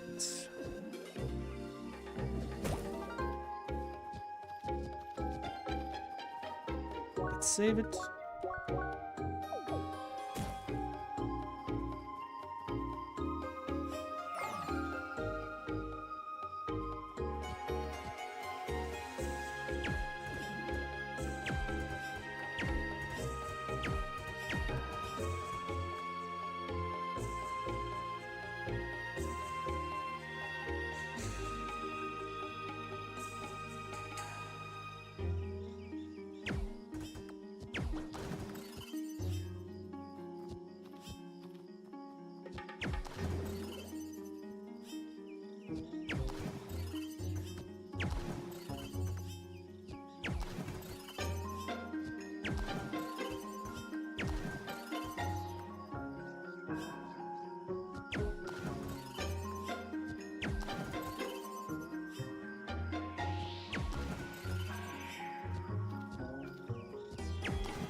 Can make it.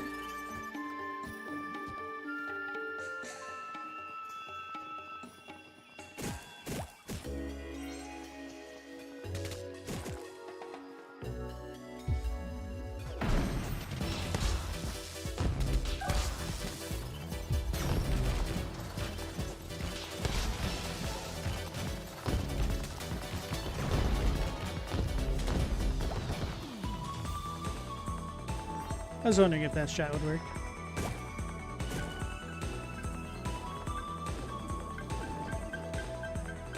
Oops.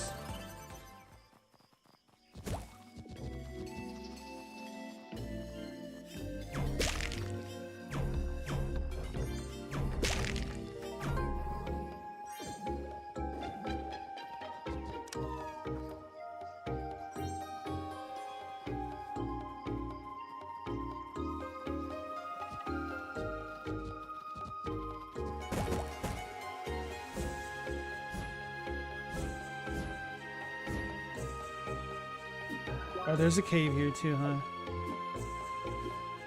Let's explore the top zone first. Okay, looks like it's explored.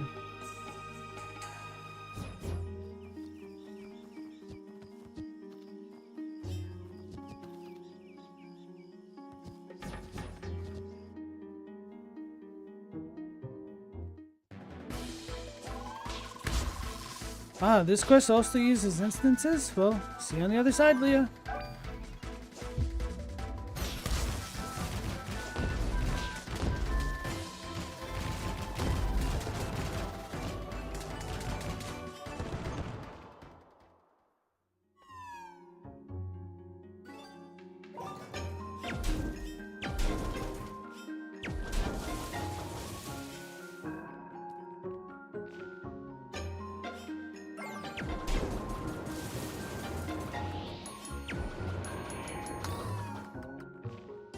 Interesting that they gave me the heat and cold elements here.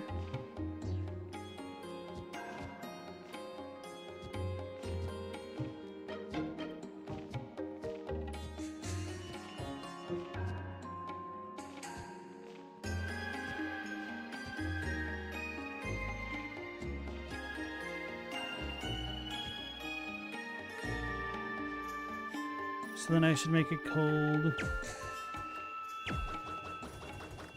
To get over there. Oops.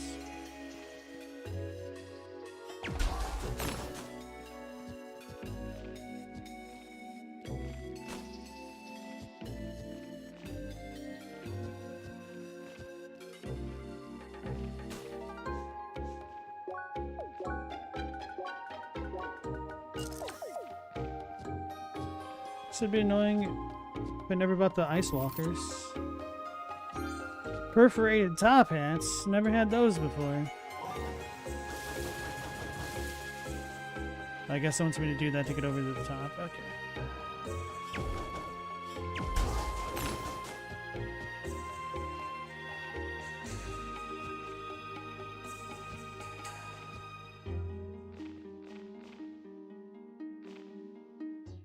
How's that?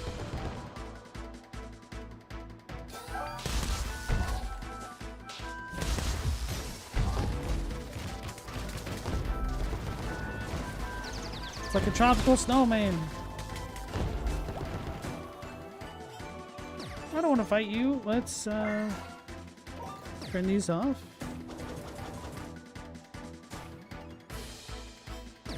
That heals it. That's funny. Oh, they came back alive.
Okay.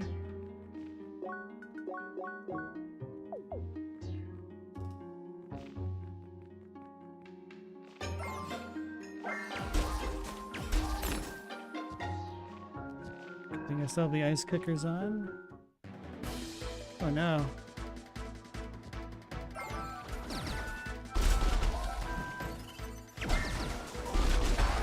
I died? They did that much damage that quickly?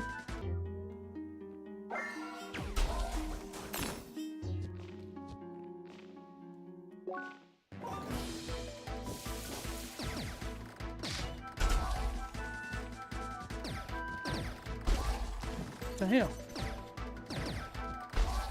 What the hell?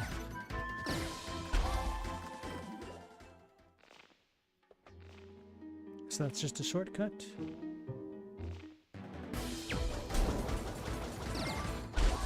So I was supposed to freeze that to make it easier to go through.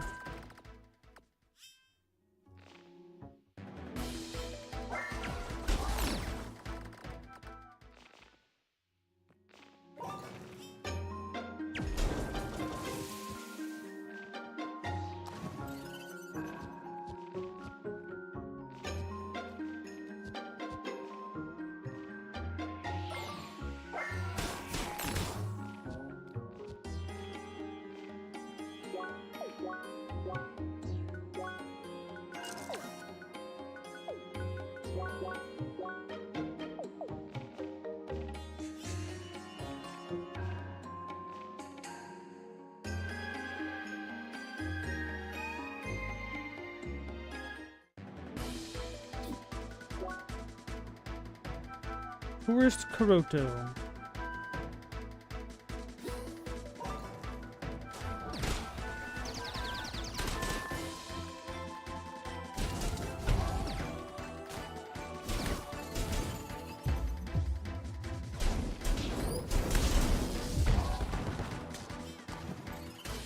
Walked off, I guess.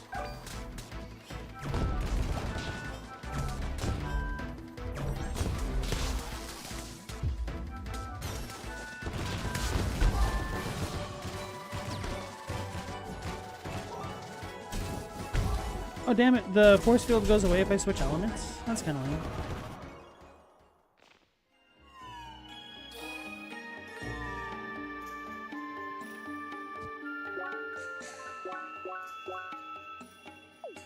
No, come out. How'd the adventure go?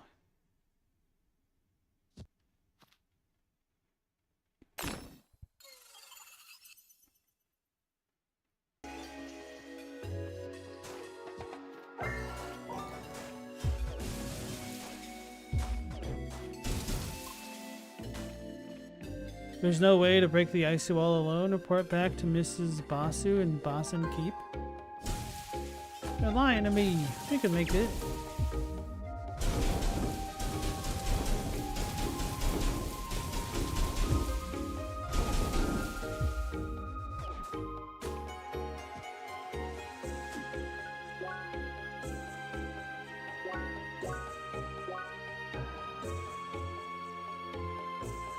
Wait, where are we? We were over here.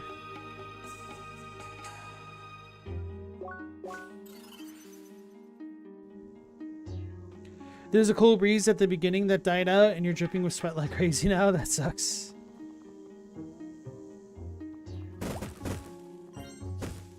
How hot is it over there now?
Actually, I wasn't trying to get up there then.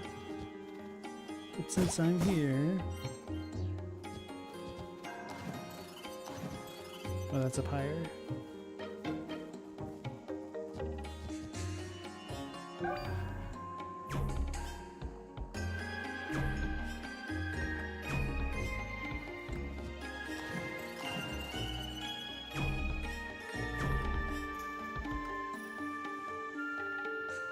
It's only like 75. If you're moving around a lot, that can still be pretty hot. Especially in the sun.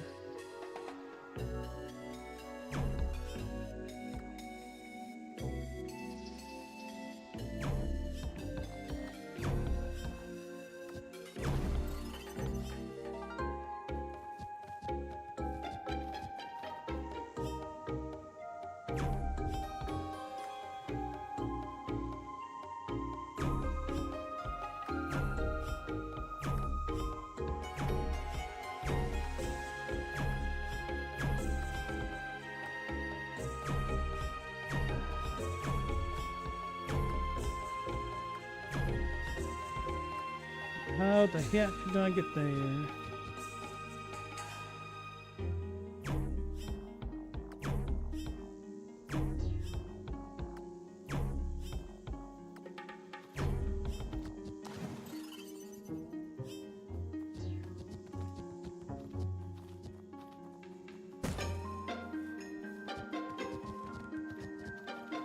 Oh, that's higher.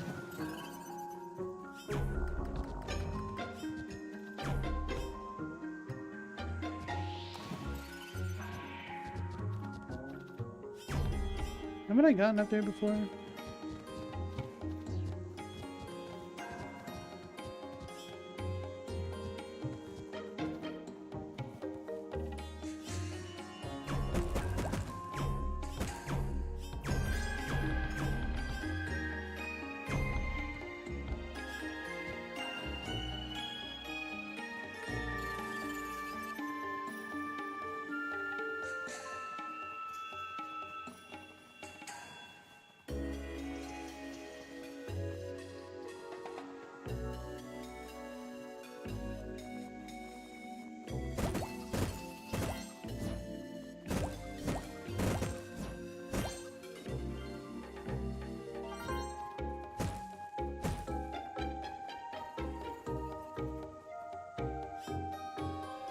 Have to come in from the other way.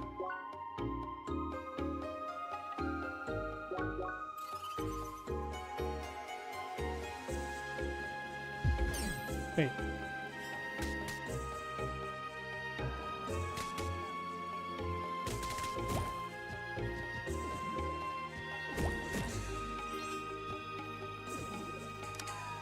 I never stepped up. Oh, right, because I...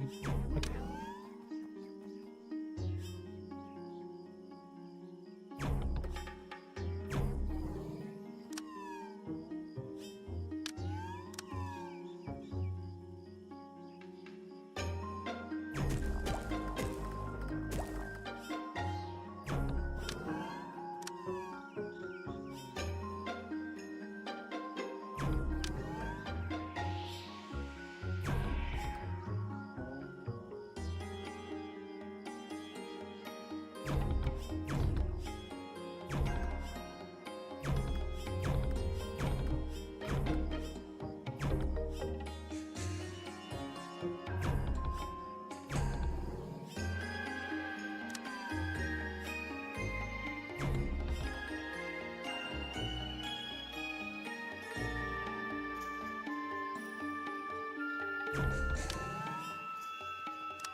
It was a lot easier. Mon Dieu, we ended up in a pretty strange corner again, didn't we?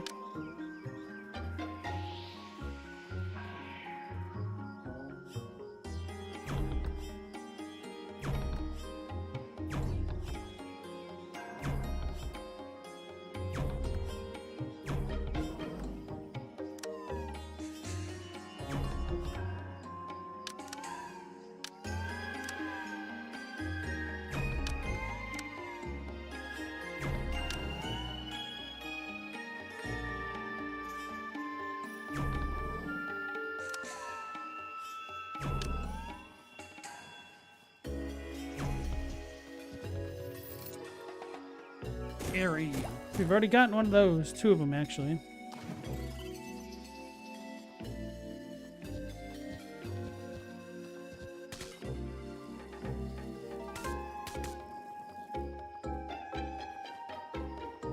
But I'll need to check this area out again. The Peridot approach. I got distracted on the way. Returning to the one area I was at.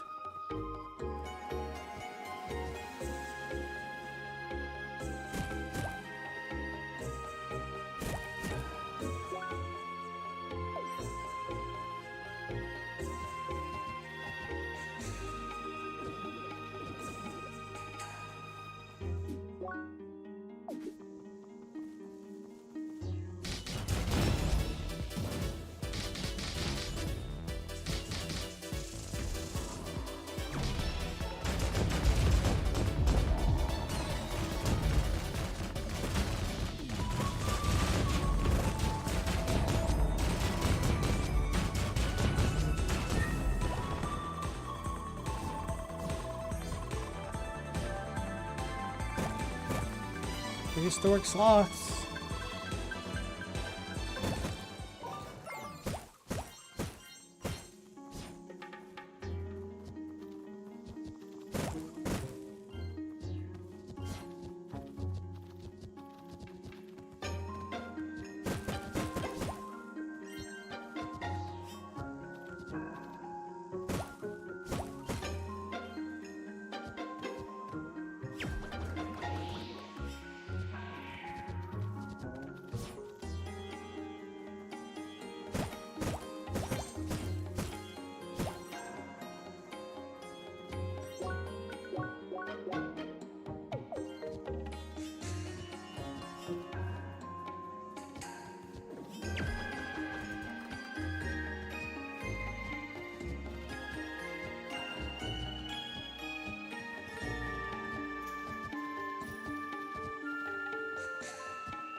Oh, it didn't ever come this way, huh?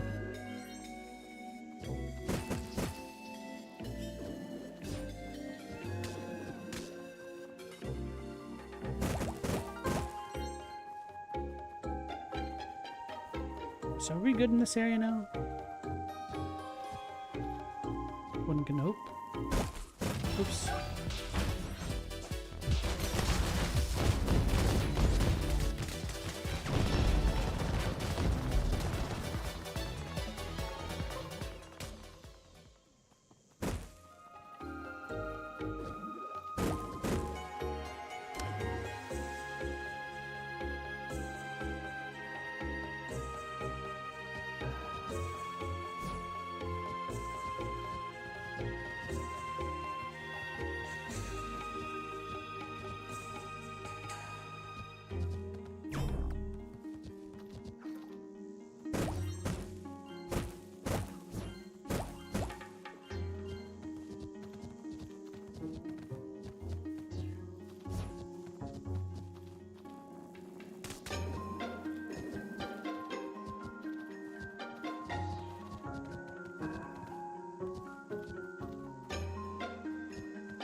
Am I supposed to go this way?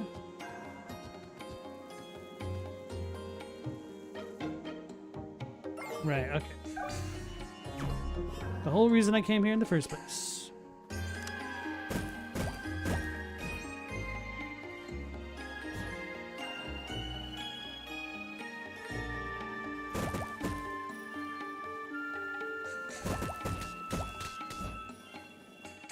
Alright, this room might be cleared out now.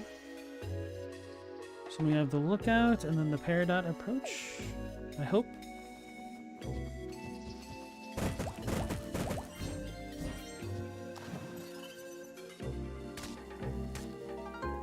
Oh, maybe I'm supposed to shoot that. Oh, well, whatever. Actually, yeah, let's make sure we shoot that. We might need botany things.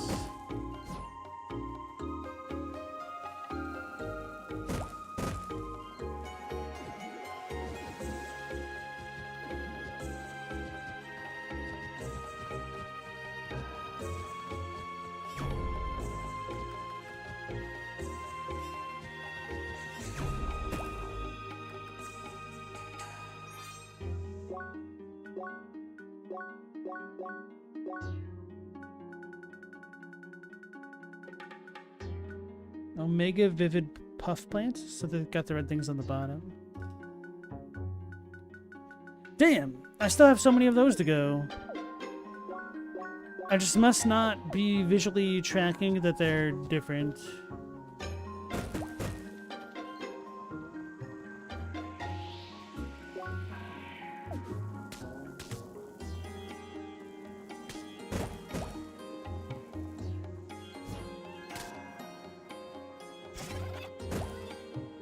Ruh-roh.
Alright, so we have a Rudy McShooty thing over there on the far left. We have a treasure up here.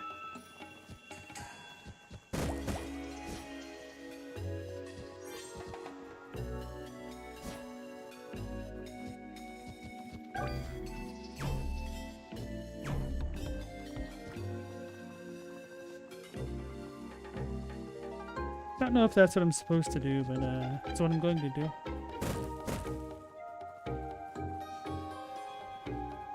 Oh wait, I could just do this. That's so much easier. Never mind.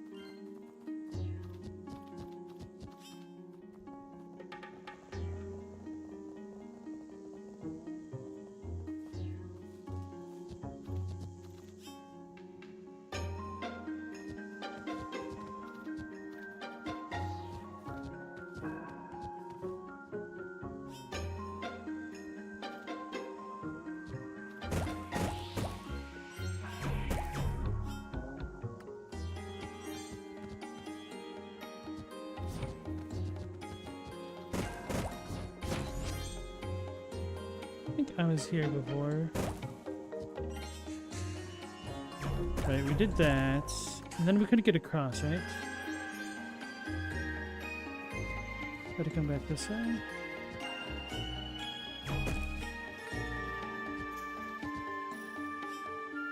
Oh no, there's nothing there. Okay. So the place we couldn't get across was the village. This room might be done. Hopefully. What is our progress looking like? 52. Damn, we still have a lot to go.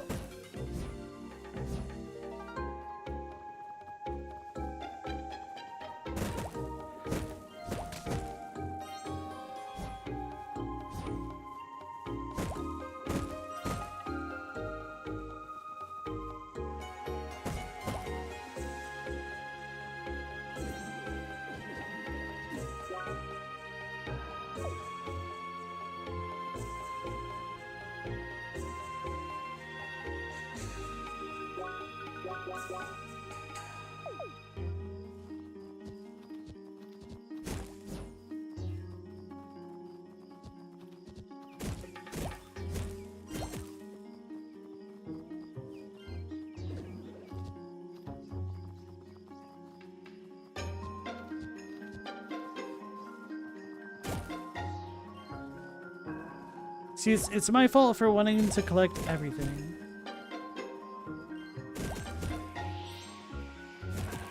So we can fight the secret super boss of the game that you only get from speedrunning.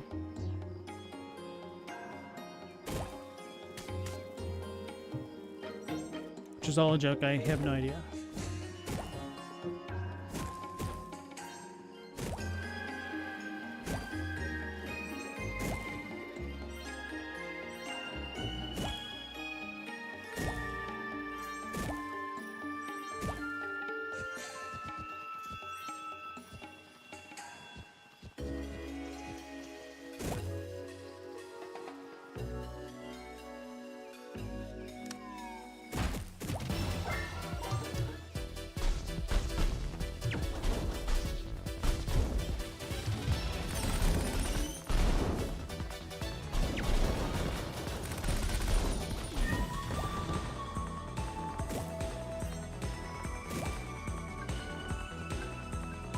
Is this just a shortcut?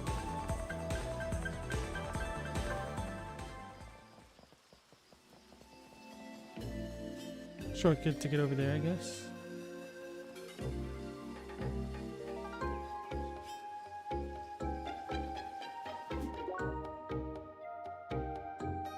I guess we still do have a lot of rooms to explore still.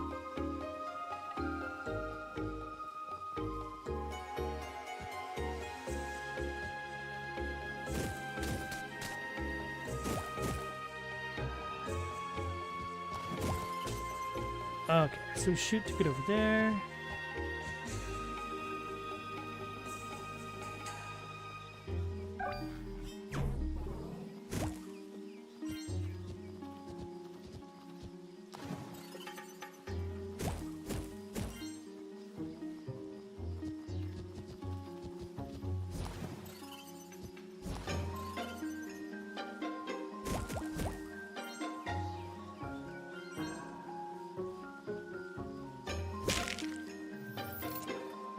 Rough branch.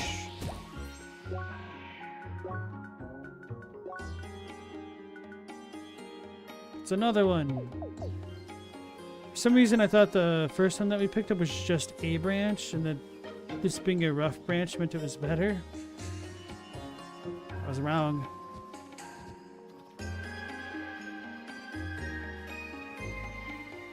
Isn't that cute?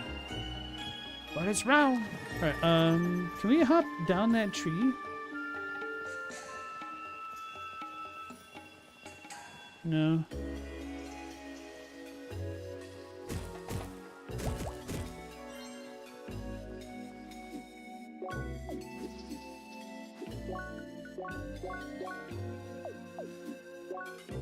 So we've explored most of this.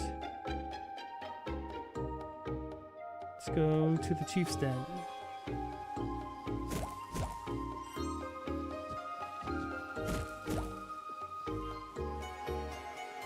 Don't remember if we had silly wind things that we couldn't access before in this area.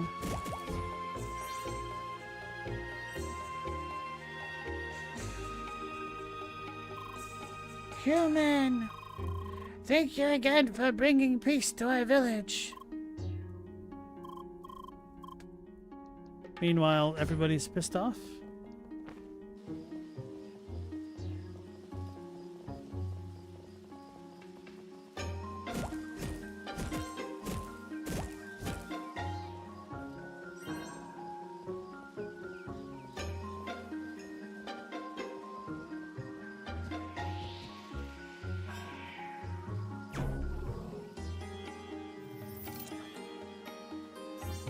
Gata straps? Gaeta? Oh, yeah, it'd be Gaeta. Huh? Oh. Didn't realize I'd clicked it.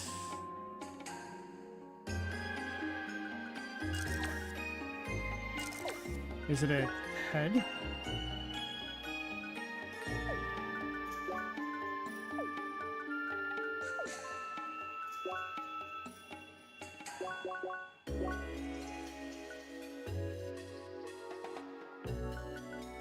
Traps made from jungle vines. They withstand everything. I guess didn't pay enough attention to that symbol.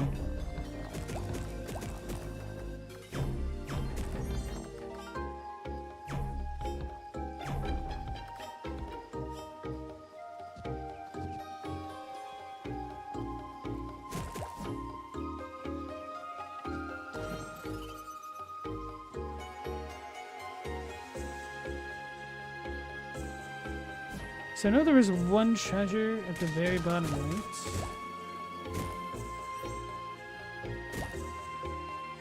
Everyone up there, okay.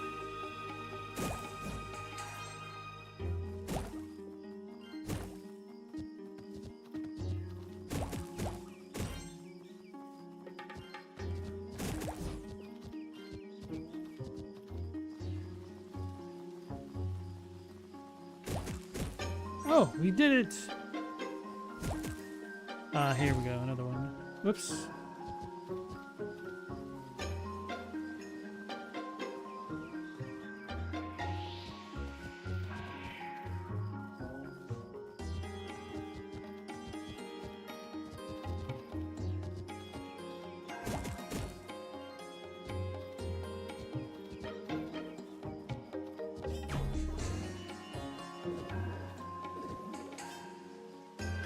Wait, why climb this to hit that?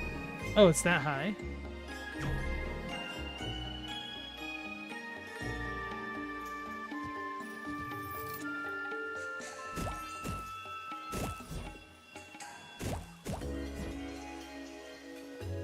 I guess I should have shot those.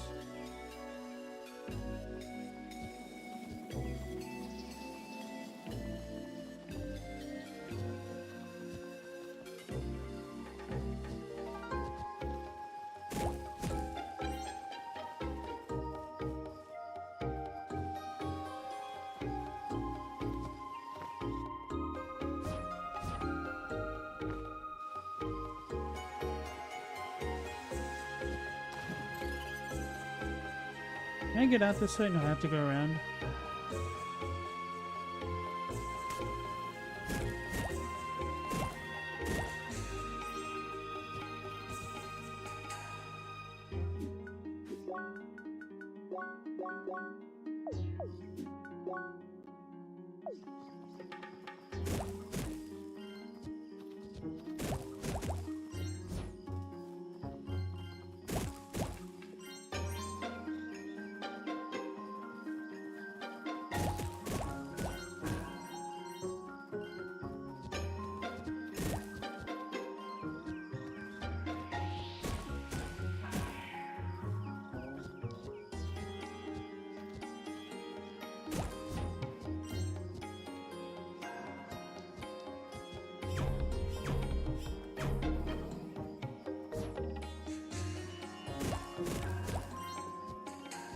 How, how did you miss that?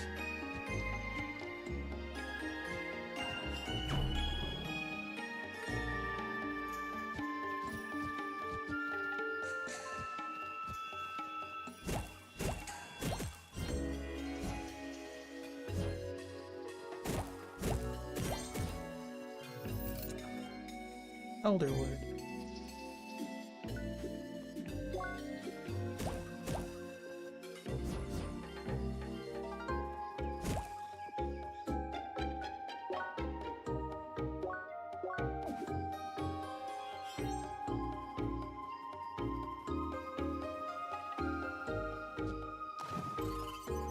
Hey, Mr. Soul, how's it going? What's this about?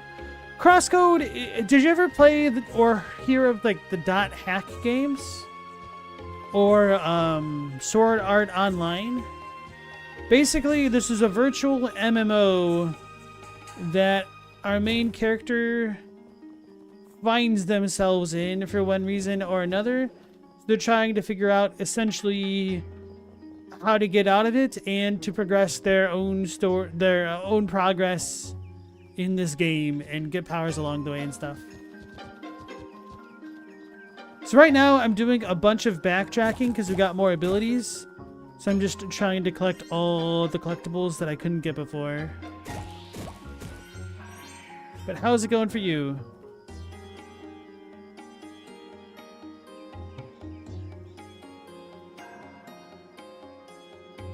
Oh yeah, and for everybody on YouTube, Mr. Soul is looking into making Elden Ring lore content in the near future.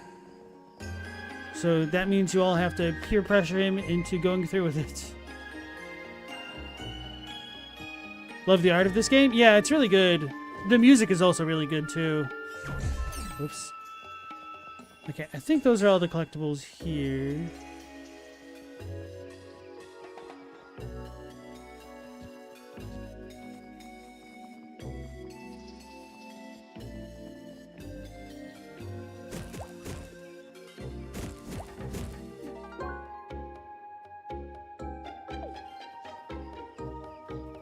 Connects back in.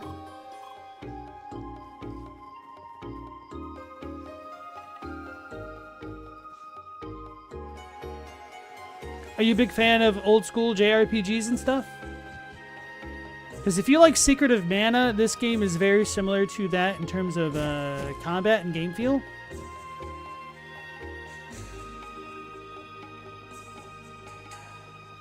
And the company that made this game is currently making another game that just came into early access like a month or two ago, called Alabaster Dawn, which looks incredibly smooth as well, which is part of why I'm playing this now. Yes and no, that's fair. Very fair.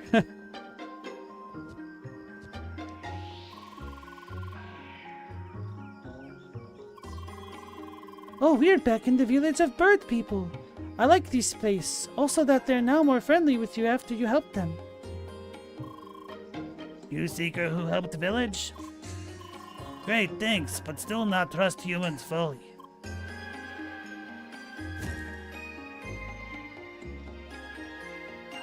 Platformers like Hollow Knight's your jam? Nice.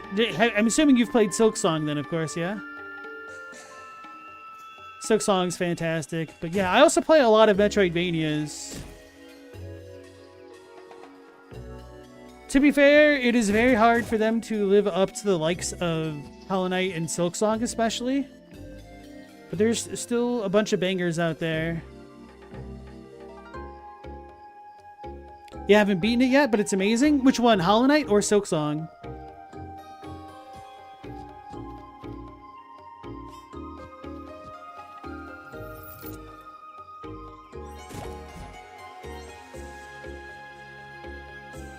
Oh, there's another thing over there.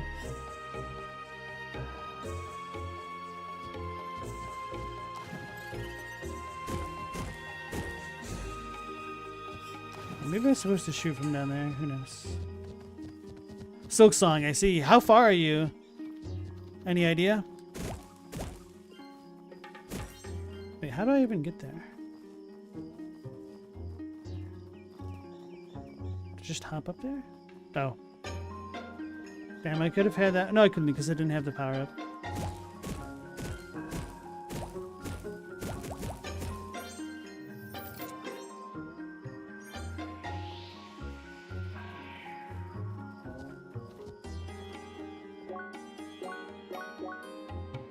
Close to the ending? I see. Yeah, Silksong, just the movement in that game felt so good.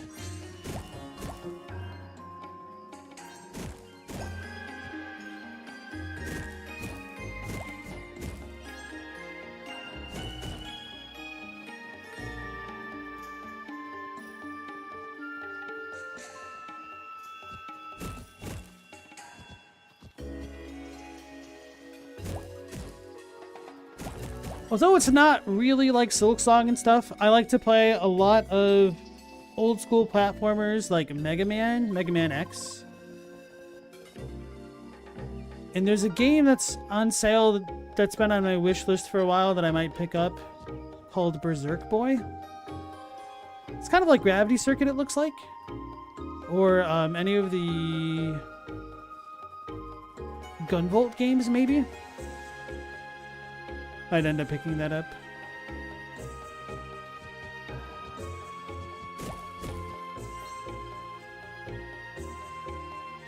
Has he sung the silk yet? I don't think he has. He's not silked the song. The movement in the environment's unmatched in Silksong. The music in Hollow Knight is better in your opinion? Really? I guess I didn't really recall the music of Hollow Knight. Like, Hollow Knight was a good game, a very good game, but it just didn't quite capture me as much as Silksong did. Although, with that being said, I definitely missed the charm system of Hollow Knight when I was playing Silksong.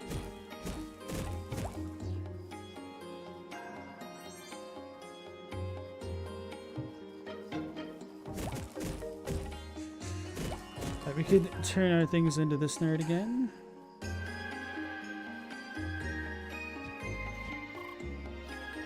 Lady Leah. Hi. It seems we meet yet again. It must be fate. Reports in this area have been made by dutiful players that a strange player was seen here. One that appears as a humble NPC seeking help from other players. Let me ask quite bluntly here, Lady Leah.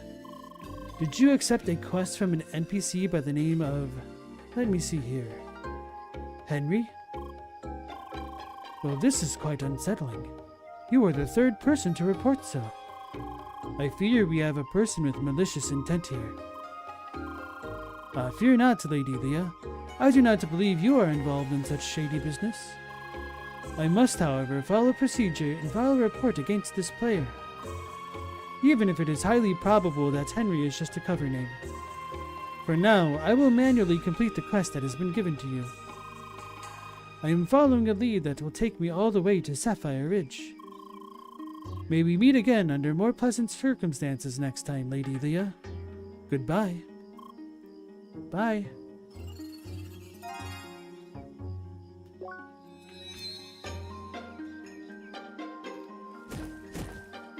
Let's use our circuits. I just feel like it might be smarter to wait until we get the star things, but... Oh, this is another ability.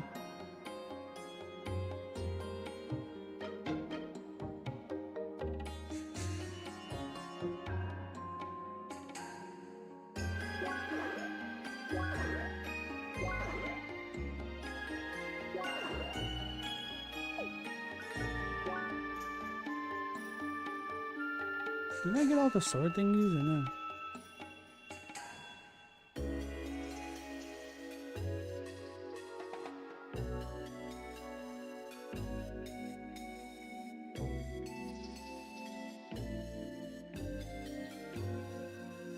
Screwed this up. I didn't realize the key one's way over here.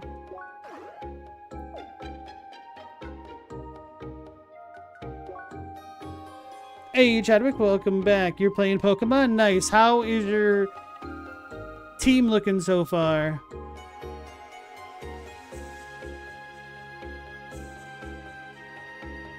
Have you beaten Lieutenant Surge yet? He's playing either Fire Red or Leaf Green.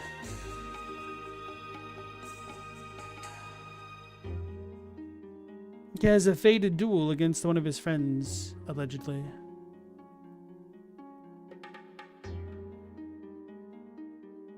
I don't even remember what I wanted to do, if anything, with the ice stuff.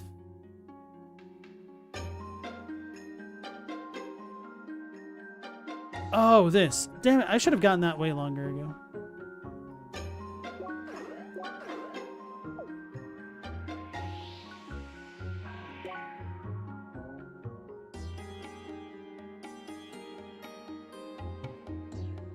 What do I do for work? I do like to keep my private life as separate from my stream as possible. Like, nothing personal. It's just OPSEC type stuff.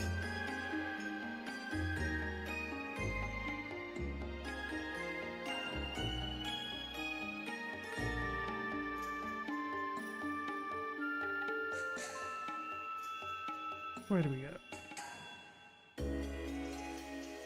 I guess this wouldn't be too bad.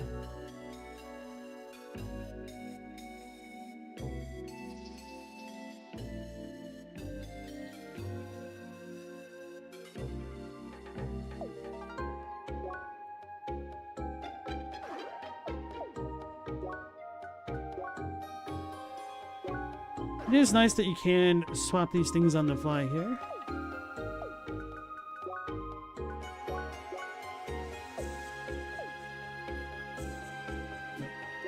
Have we explored all the zones now? Except for this one, I think.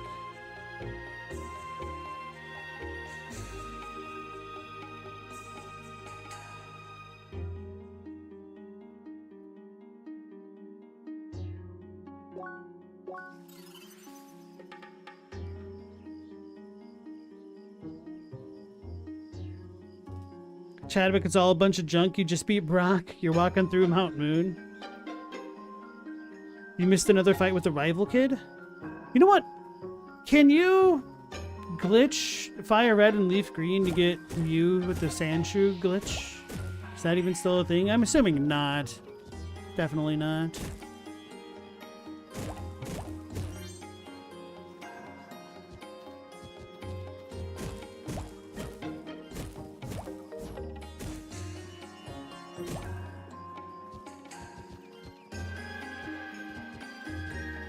Yeah, we've already explored this all what?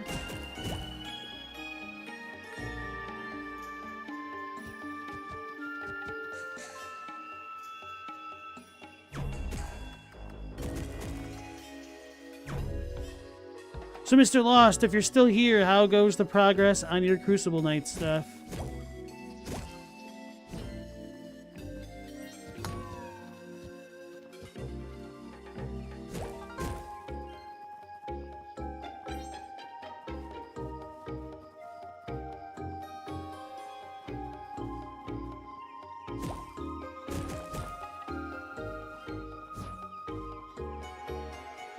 I don't blow up moons. Apparently that's Chadwick on Mount Moon.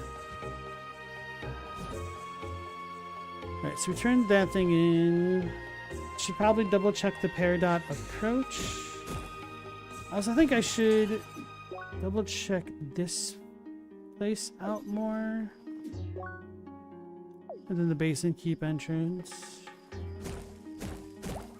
Still missing a lot of chests, which is annoying. I have not gone there.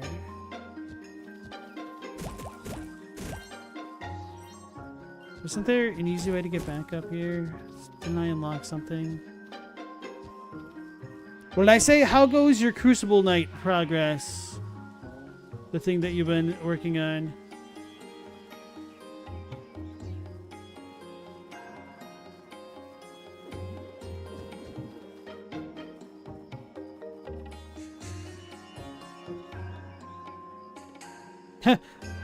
You thought Chadwick was talking about crosscode with the rival? Fair enough.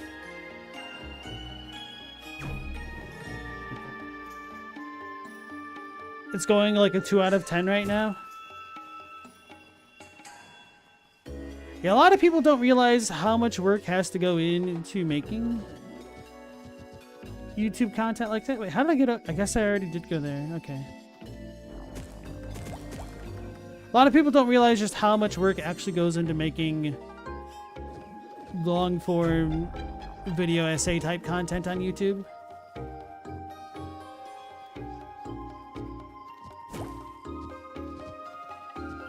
Well, good luck with the progress, and if you need help or pointers, don't feel afraid to ask. You just want to make it good? You've done lore videos before in the past, but none that were good? I see.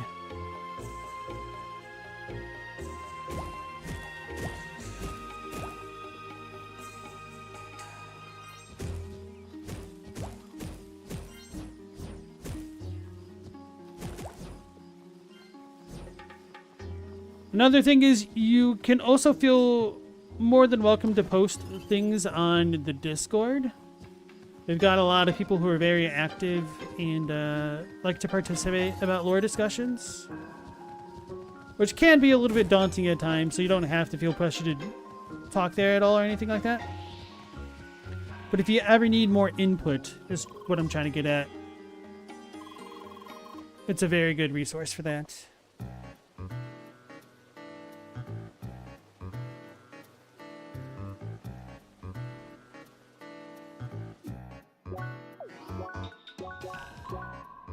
So we had another quest to turn in. Where were they? Basu?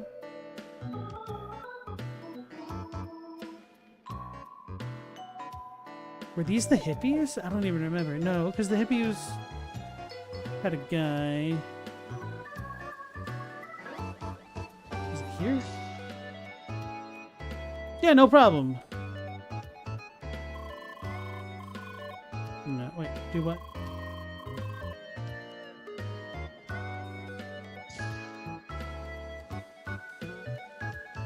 Stella, research, script writing and editing, recording, editing. That's a ton of work, especially when it's a single person. The second editing is video editing. Ah, yes, true. Some people don't really do the whole revision thing. It's a perfectly valid way to approach making content, especially if you want to get it out in a more timely manner.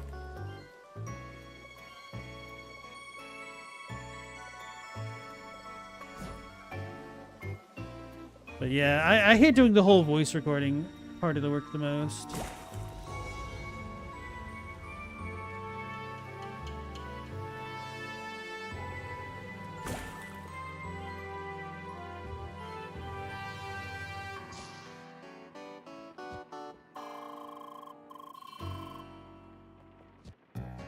Oh wait, was it this dude? Hi. Welcome back, Seeker. Have you made progress on your assignment? I see. So you managed to secure only some of the machines before that criminal snow creature blocked your way. An aberrant Karato from Bergen Trail invading Gaia's garden to steal cooling devices? This is outrageous. Indeed, and it presents a threat even beyond this robbery once it properly settles down. Not on my watch. I'll instruct my best technicians to find a way through that icy blockade. Seeker, you have proven your worth. I hope you'll return and finish this job once preparations are ripe. Sir, how noble of you. Well, Seeker, I hope you will not let us down. Please return to us in the future. Bye.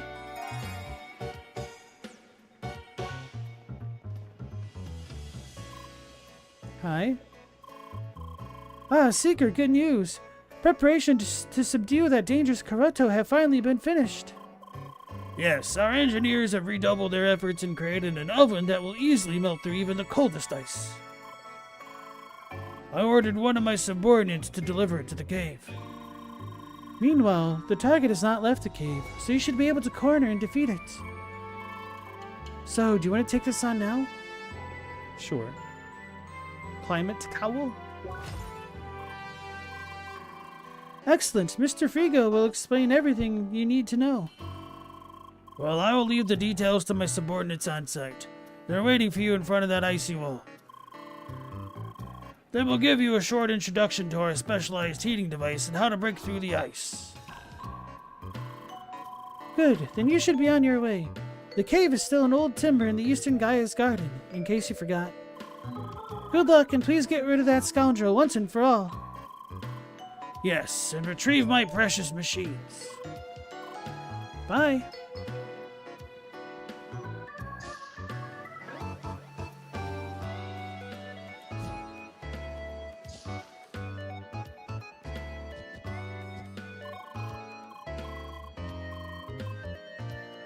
Okay.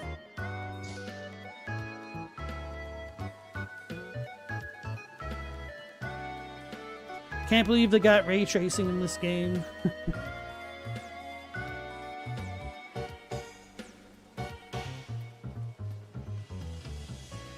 Stella, you can't even comprehend writing a script in one go. You don't even remember to put all your words and sentences on a regular basis.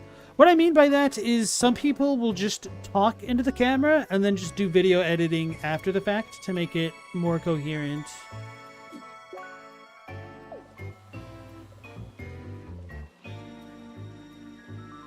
Or maybe not more coherent, but more palatable. Should I go into that one office area again? Why not?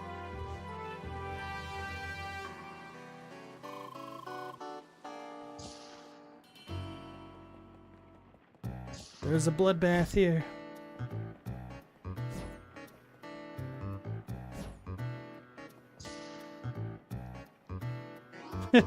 Global, you feel like your man, Honored Madman, doesn't write a word on the page?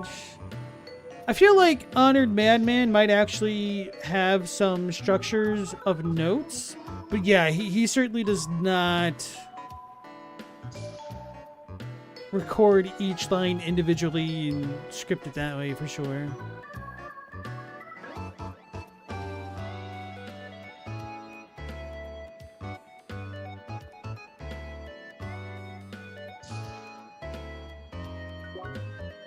I think he has a good conversational style, though.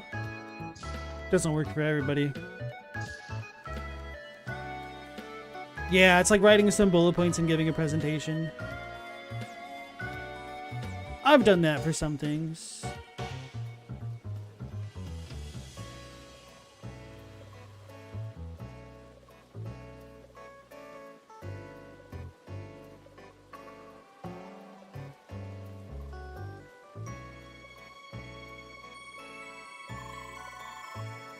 The Seeker? Should I ask her? Guess she's as good as anyone, really. Well, here we go. Hey, you looking to make some quick cash? My dad wants me to collect some goods for him from the infested jungle region. But I ain't no fighter or collector. Don't know why he thinks this is a good entry trial, too. So you in or you out? Ain't got all day. Good, then let's get down to business. I need you to get me 10 venom shoons and 5 glowing spheres, gotcha? Good, good. Come back when you got them, and make it quick, you hear? Shut up.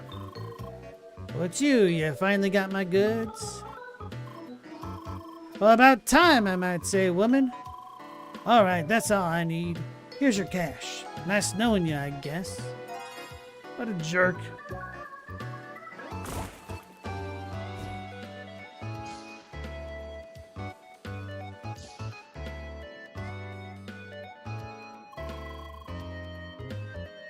You there, Seeker. Blue hair, Spheromancer. Horns.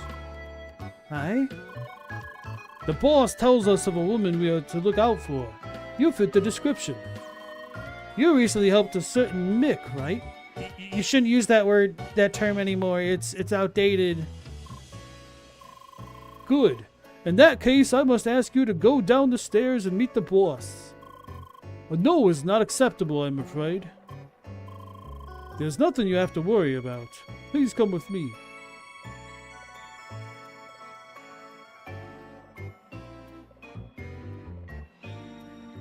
Chadwick, you could talk for an hour straight. You're awful. I mean, that's a good trait to have for a lot of content creators and whatnot. Like, in some ways for content creation, I envy a lot of the people that don't really have a filter, because they can just fill dead space by themselves. And it's a little bit easier to grow as a streamer if you kind of have that kind of personality to just kind of drive things forward even during lulls. Whereas I feel like that's a particular part of my content that I could probably do with improving, honestly.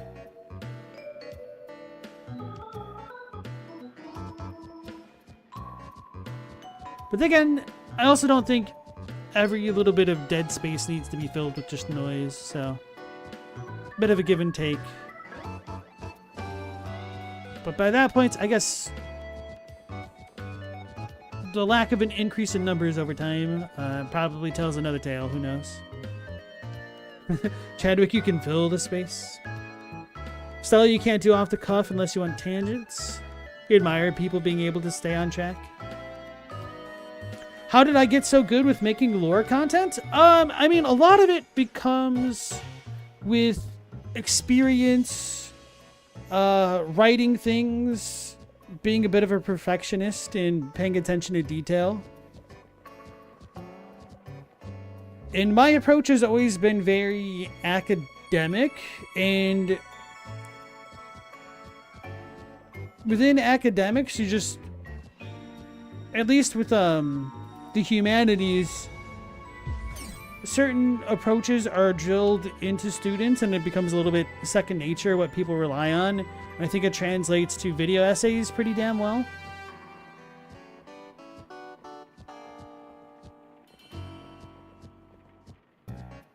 And a lot of it is just honestly being comfortable taking the time to produce content.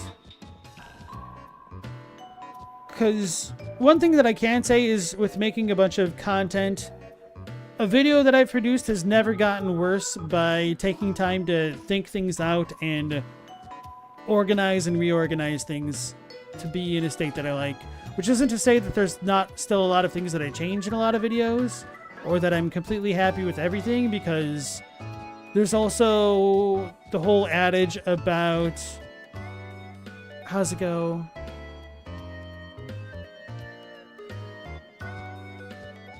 A plan executed on time is better than the perfect plan executed late.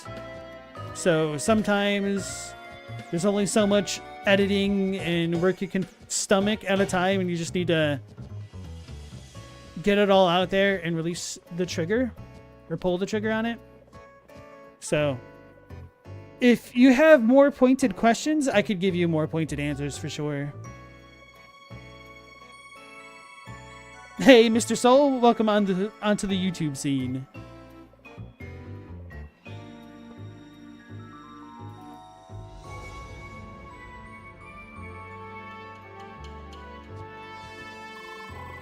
The boss is just around the corner to the left. Are these two dudes in wheelchairs? He broke their legs! He means business. What are those wheelchairs in the back? What are these? Are these just chairs?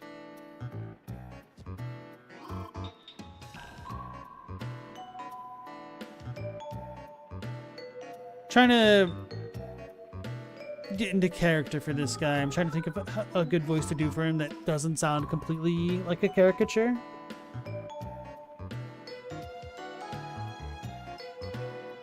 I mean, it's going to be a caricature, but I'm trying to like avoid the Looney Tunesification. Welcome, Seeker. Excuse the rather rude invitation.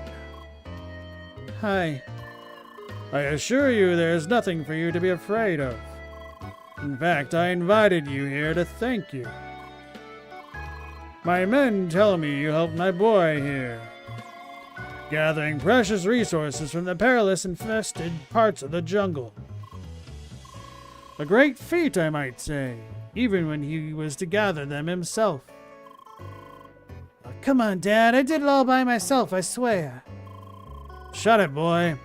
It is bad enough you have brought shame on yourself and the family. But, quiet now. Now, Seeker. What you did for my son showed me you have great potential. Potential that we could use for a little problem. You see, our family runs a business that is vital to the humble part of this city, Many citizens require processed substance procured from mushrooms found in the infested jungle. The health concerns of my people are just as important to me as the ones of my own family. We sell this medicine for cheap thanks to our own trading route. But let us say that this route is not official. Recently, the High Trader Council breached our route, which led to an obvious shortage of medicine for our poor people. Guards now patrol part of the route. Finding another route would just bring more guards on us eventually, so another solution must be found. And with you, I think we might just have found one. Your seeker skills should allow you to find paths where none were before, am I not right? Yes, I think so too. Now what if instead of trying to find a new route, we smuggle the goods past the guards? The fine guards would do their honest work and we would do ours. No one gets hurt. Of course, this favor would not come without reward. I'm sure you already noticed that outsiders are not allowed to enter our trade hubs here in Pond Slums. If you agree to help us, I will personally grant you a pass allowing you entrance to our trade hubs. So what do you say? Are you willing to help us in these most desperate of times? No. Now, how unfortunate. However, I do understand your position. If you ever change your mind, please visit me.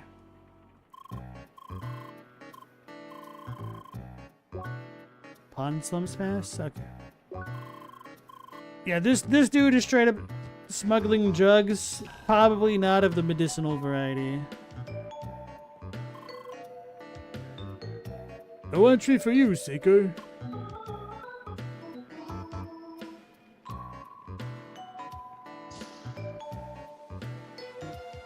Alright, so it looks like we're not going to get every item in the game, because I'm not going to do this quest.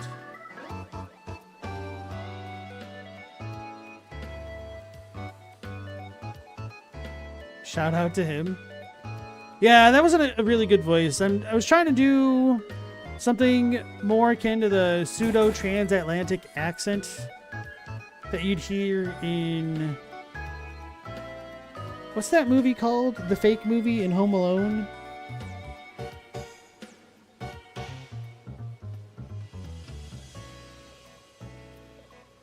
Filthy Angels? Something like that? No idea.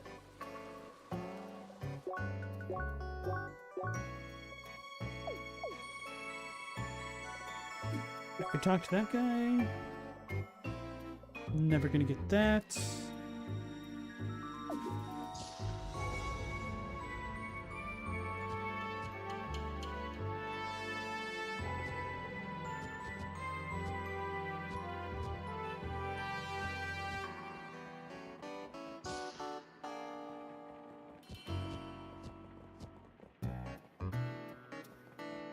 I don't think there's anything too different here.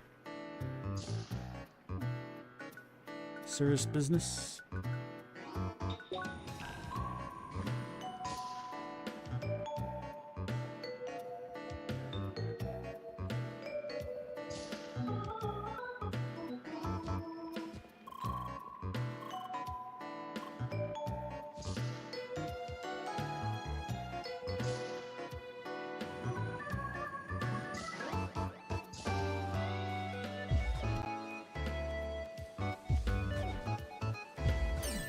one doesn't go as far.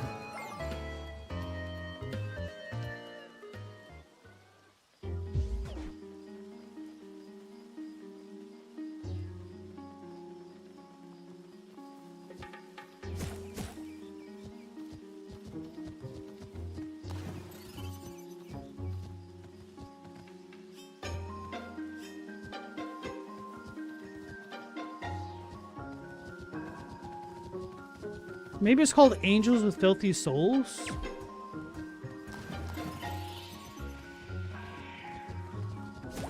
Don't remember.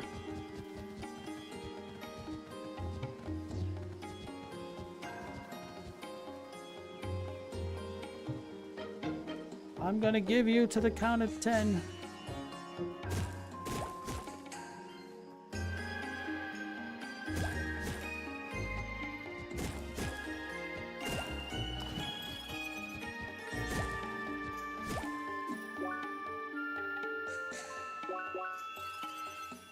Angels with Dirty Faces? Is that the title?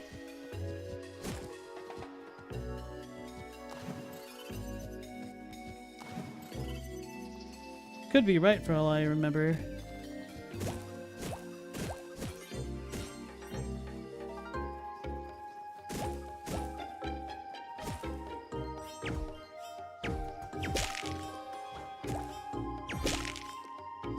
Alright, chat. Home Alone 1 or Home Alone 2?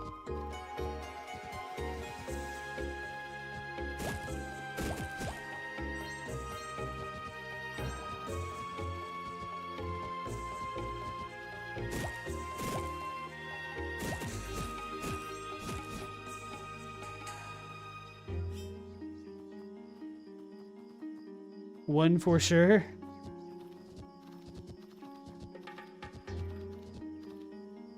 That horn's Alien. Ridley Scott fan.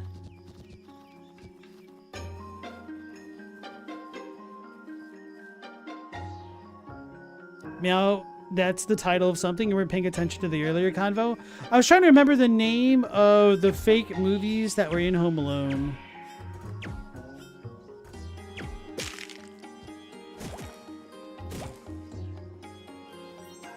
That's cleared out, right? Yeah, that was the annoying thing you did. Alright, so I think Peridot approach is clear. We're still missing 8. Okay.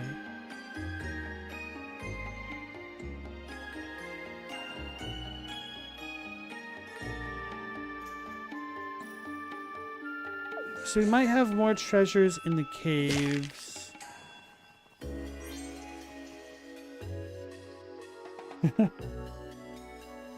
Oh Lord, he's snoring on his dinosaur.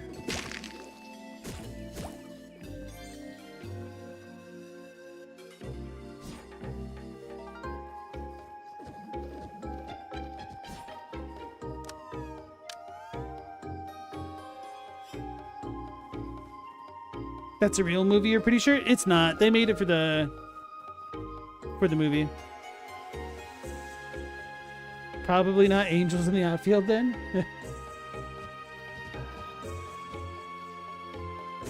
You know, I always confuse Angels in the Outfield with Rookie of the Year. Like, those two movies just occupy the same spot in my brain.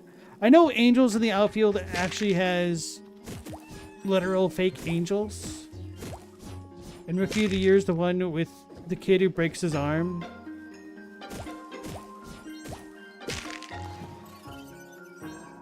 But I always have to sit down and think about it. Like, to me, it's the same actor in both movies as the kid.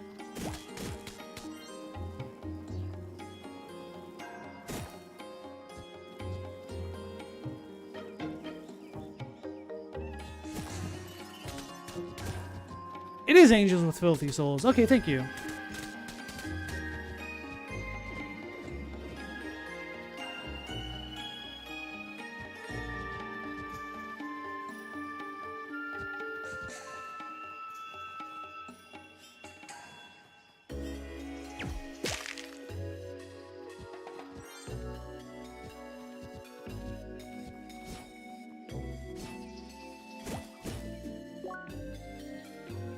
So I think this place is good. Let's go to the river's bed. Yeah, I would also choose Home Alone 1. 2 was a pretty good movie, but 1 just felt a lot more wholesome. And a little bit more grounded. Actually, a lot more grounded.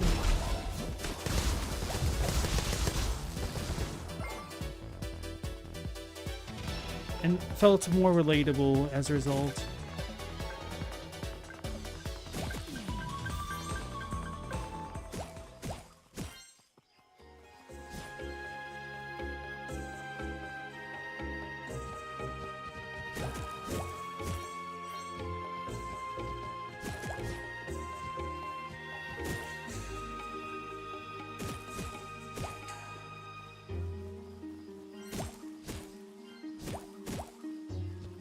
No, I should probably watch more of the John Hughes films.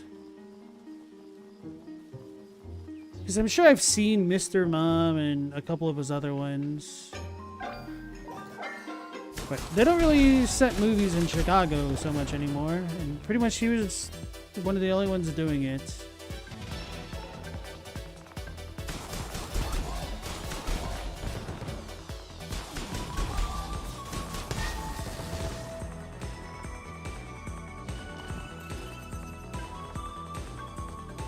I also feel like East Coast cinematography is down as well. Because The Adventures of Pete and Pete was a distinctly East Coast, New York feeling show.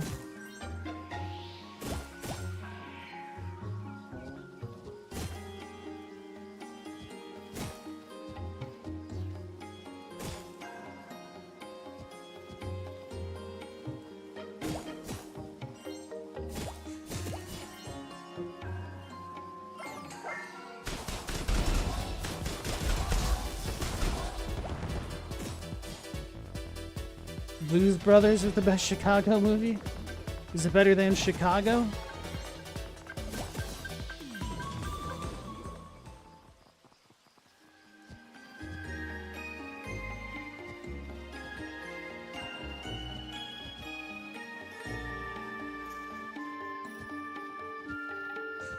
I think I was too young to enjoy or appreciate the Blues Brothers when they were kind of a huge fad.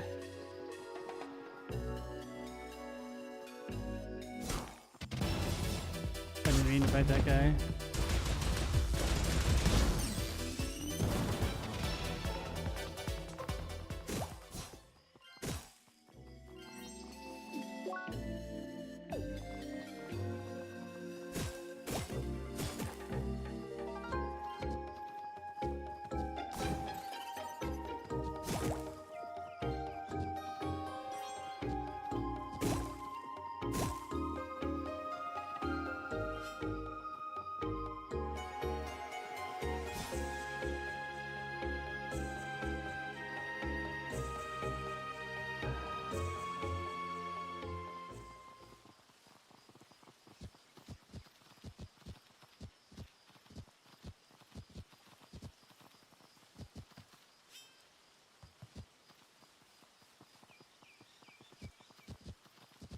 Alright, Ask Next, you have a good one. Yeah, I don't intend to be on too much longer.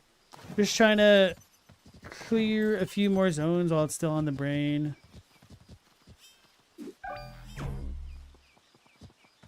Which I feel like I'm starting to get at a loss for the last 8 or so treasures.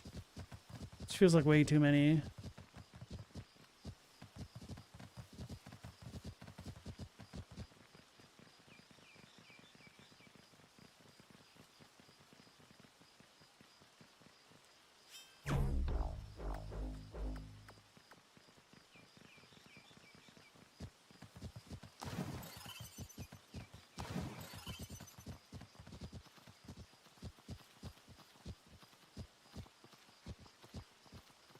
You know, it's worth checking out just because they don't make scenes like that anymore with lots of cameos. They make movies with tons of cameos, like The Odyssey, right?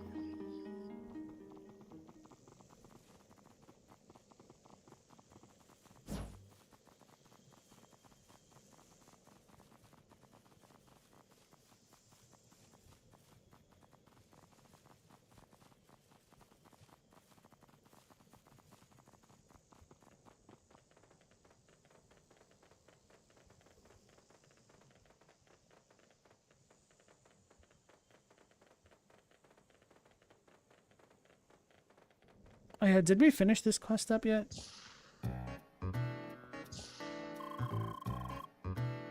Oh, there's another one somewhere? Okay, so I haven't fully explored. Oh, go. Oh no, this is the temple. I know I did not fully explore this area. Oh, there's only 5. Definitely don't want to do that now.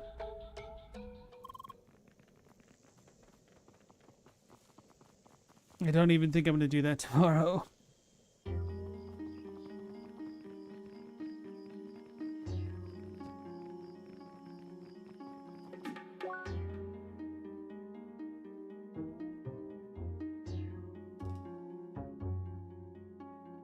Didn't I check that cave out? Let's go back to Calm Backyard, I guess.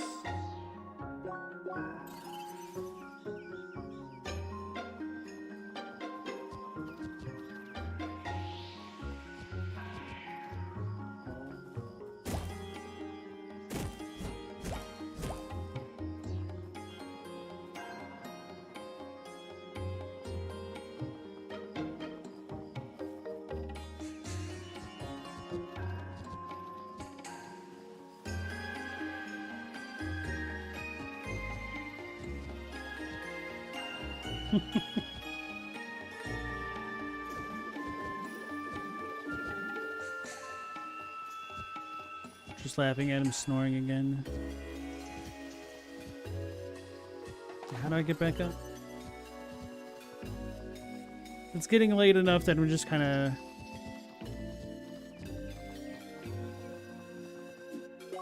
not paying enough attention.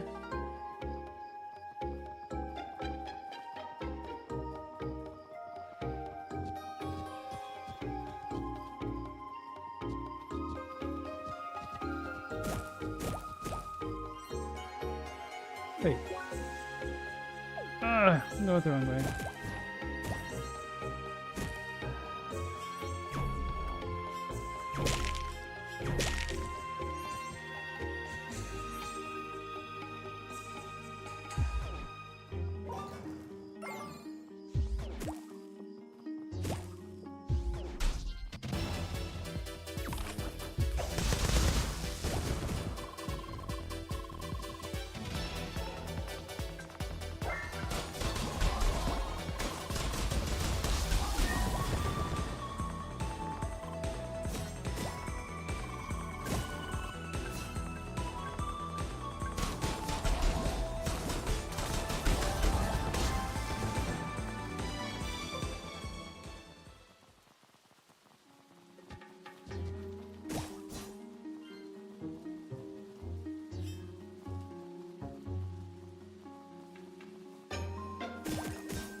I wish there were more shortcuts in this game.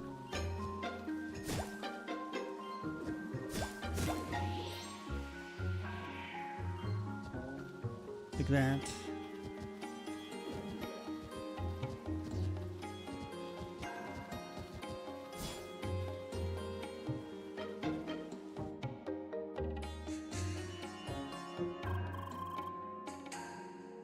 Halt! Whoso dares to enter this cave? Hi, Leah. Aha, at last yon mighty secret we requested hath reached us. But wilt thou provest worthy? We shall see. By custom of old, thine abilities shall be tested by trial of... By the ancient, stop making noise and send her down here already. All right. Thou hast heard the voice. Proceedest down and to thy left. On instance, I want to do the quest together with you. Now let's go ahead and save it. And we'll go ahead and call things here for the night, folks. Thank you all for joining me as always. Hopefully I'll catch you all on the next one at 10 p.m. Eastern Standard Time, as per usual. Until then, take care, stay safe. Last Protagonist out.